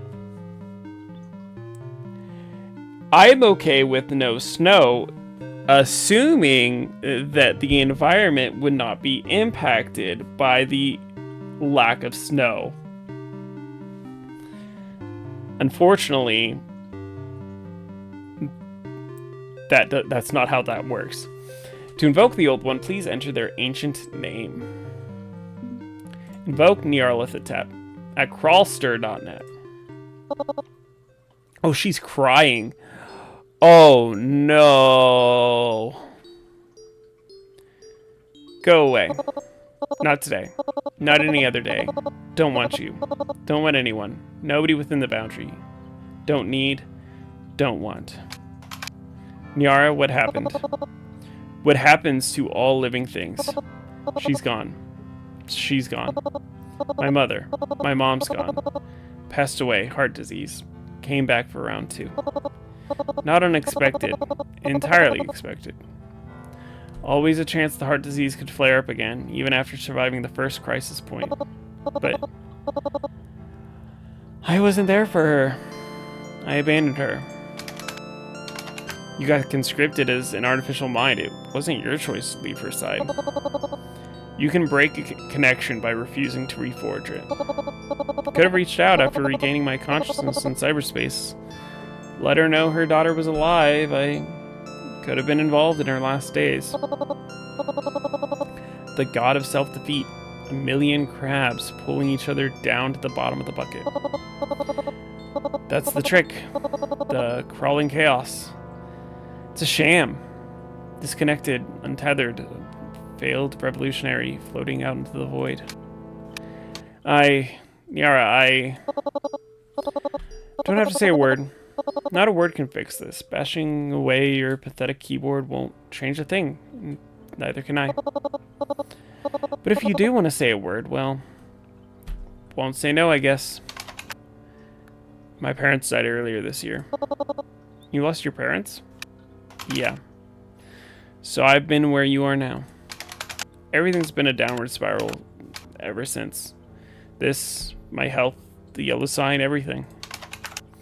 I've been wallowing in depression ever since cracking games, punching the day job clock, just wasting the time away however I can. Because it's not supposed to be this way. It's not right. They were still young. We're still young. It wasn't time. If someone can go just like that, dropping away in an instant, well, where does that leave us? Makes us realize that we're painfully mortal. Yes, the fear, the sense of going in, that if your internal model for God can die, what does it mean for you and I? Things can pass, but that also allows change. New York can't give up now. Revolution is coming. Best I can offer is my sympathies on a shoulder.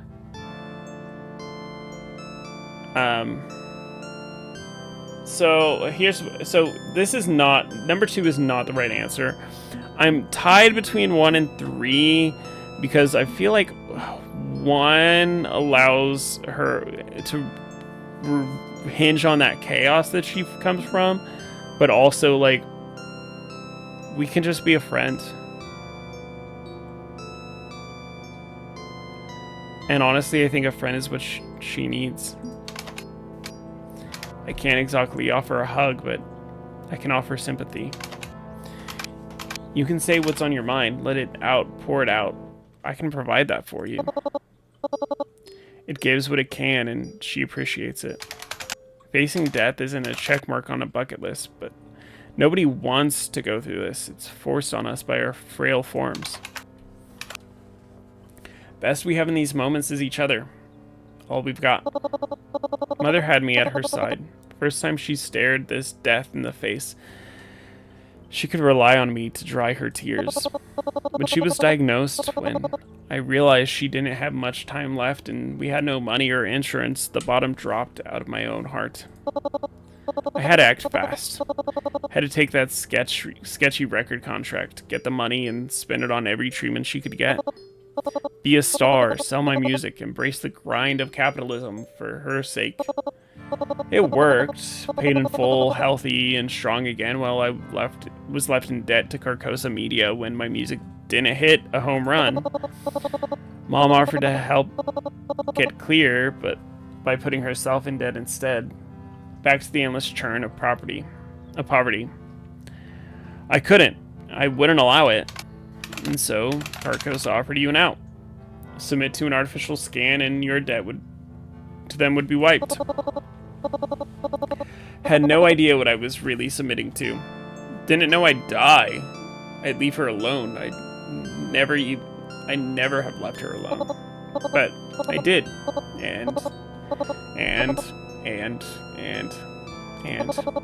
once I pulled myself together, once I found strength as the gestalt of Nyarlathotep, I never reached out to her. Not even once. Not even once. I could have told her that her daughter was still alive, countered their lies and cover-ups. I could have connected.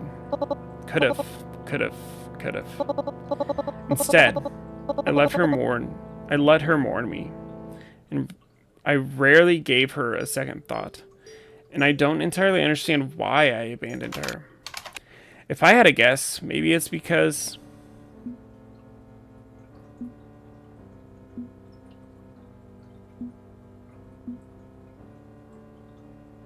I must say she didn't want to pull her mother into this mess. The whole thing with Cthulhu and the old ones and cyberspace, it's a complete mess, and it's soaked in dangerous conspiracies. Carcosa is willing to kill you to own you. What would they do if their dirty secrets got out? That put your mother at risk. Part of it, yeah. Part of it. Keep her safe, keep her healthy, make sure she doesn't get dragged in the mire with me. I didn't deserve my fate, and she didn't deserve to share it with me to any degree. You're here in the muck. Can't say you're having fun either. Why wish that on someone I love? Why even wish that on an enemy? But there's something beyond that. There's a lack. Something missing with me. My war called for one strategy. Be a distant force. Mysterious and vague. Powerful but aloof. I had to untether. No friends, no family, no roots. Nyarlathotep had to be unlimited in scope, a purified idea draped in anti-flesh. I designed the terms of this war. My followers pitted against the generalized concept of neoliberal control. But now the reason this war began, my sacrifice in the name of the mother, meaningless. In the end, fate cut her short all the same. I stand at the crossroads with the devil in the drop low stance with the flying V. He demands I play for my soul. So, what's next? Does this change your plans? Perhaps not. The intersection of healthcare and capitalism damned my whole family. I'm told the system is broken and needs to be fixed.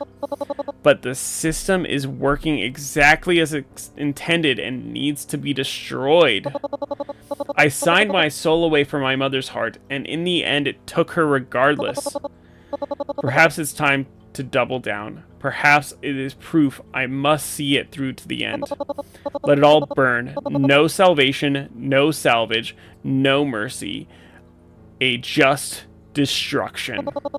If my heart is a hand grenade, if all I can be is calm like a bomb,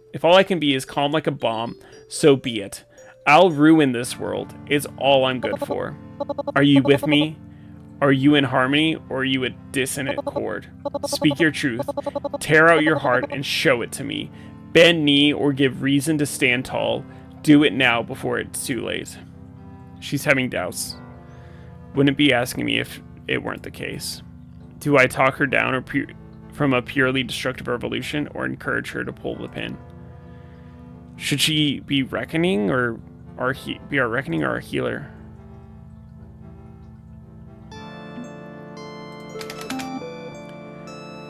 I don't think your heart's in this destruction. How dare you? Please, hear me out. I could feel it when you were talked about losing contact with your mother, losing your tether. If you lose your connection to humanity, you lose your way. You forget the heart of your war. Because a heartless war has no purpose, it becomes destruction for its own sake. Untethered, aloof, giving vague statements about the oppressed, while breaking my connections to them. The struggle for human rights isn't all on one pair of shoulders. Even if I had a plethora of shoulders to bear the burden, I lost track of that. I forgot about my mother. She fell away from my focus until it was too late to restore what was lost. I see your point. What right do I alone have to decide the future if I am an aloof and abstract concept? If I have no roots left? God of self-defeat, a failure. Igniting the fires and breaking all the windows. And for what? Just to see it burn and smash? I'm losing myself. Drifting away. And you can't turn that around. Can't reattach? Maybe it's too late. Maybe. Maybe it's not. Use me as a sounding board here. I've got no right to speak on your behalf, but I can help you puzzle through your own voice. Let me drop a prompt on you here. We assume it's not too late to make a change. What do you do next? If it's not too late, then there must be death. Okay, not quite the change I expected you to suggest, and not quite what you're thinking either. I must kill my assumptions and let them be reborn as a stronger ideology. When I was alive, my guitar healed. It brought comfort and solace. Then, when I died, it became a weapon. Strung out wires of vendetta. When I experienced both the hardships and oppression of living in this world and the power of chaos beyond the world, life and death, yeah, I think I understand now. The thoughts connect. Got a plan in mind then? A plan of war and peace. See it through beyond the end. Just to light a fire and walk away. Don't just light a fire and walk away. The system's broken and must be destroyed, but it also must be rebuilt. I can't advocate that terrible responsibility, but we avoid the meet the new boss same as the old boss. We do not burn one structure only to raise an identical one.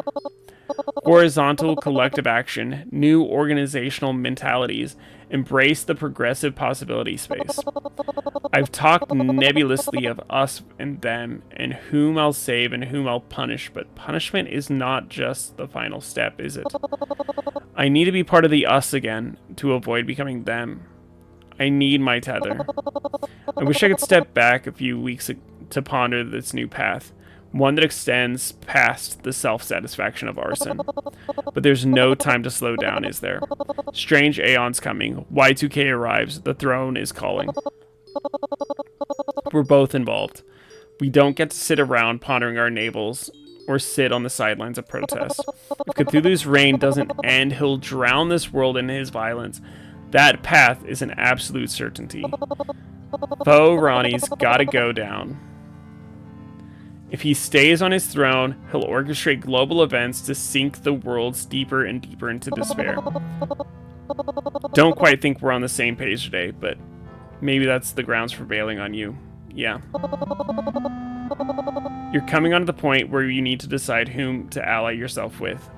I'm a possible e-ticket option, provided you keep on a path you're going. I think we could double team the bastard. And if I do sit you on the throne of relay, what happens? You know the future I'll create. I take the throne, revolution, death to kings, an end to autocracy and fascism, tearing down the old to make room for the new. That's always been the goal. That's still the goal. But I will be mindful regarding the aftermath. I'll try to fix what I break. Okay. Thanks for being honest with me. I'll think about it. Won't force your hand.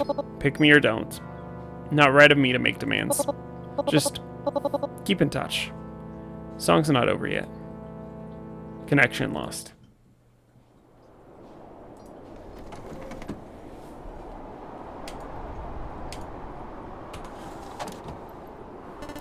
Alright. That is going to be it for me tonight. As much as I would love to just finish this game, I gotta be up in like 5.5 hours. Oh, it's getting good. We're getting close to the end.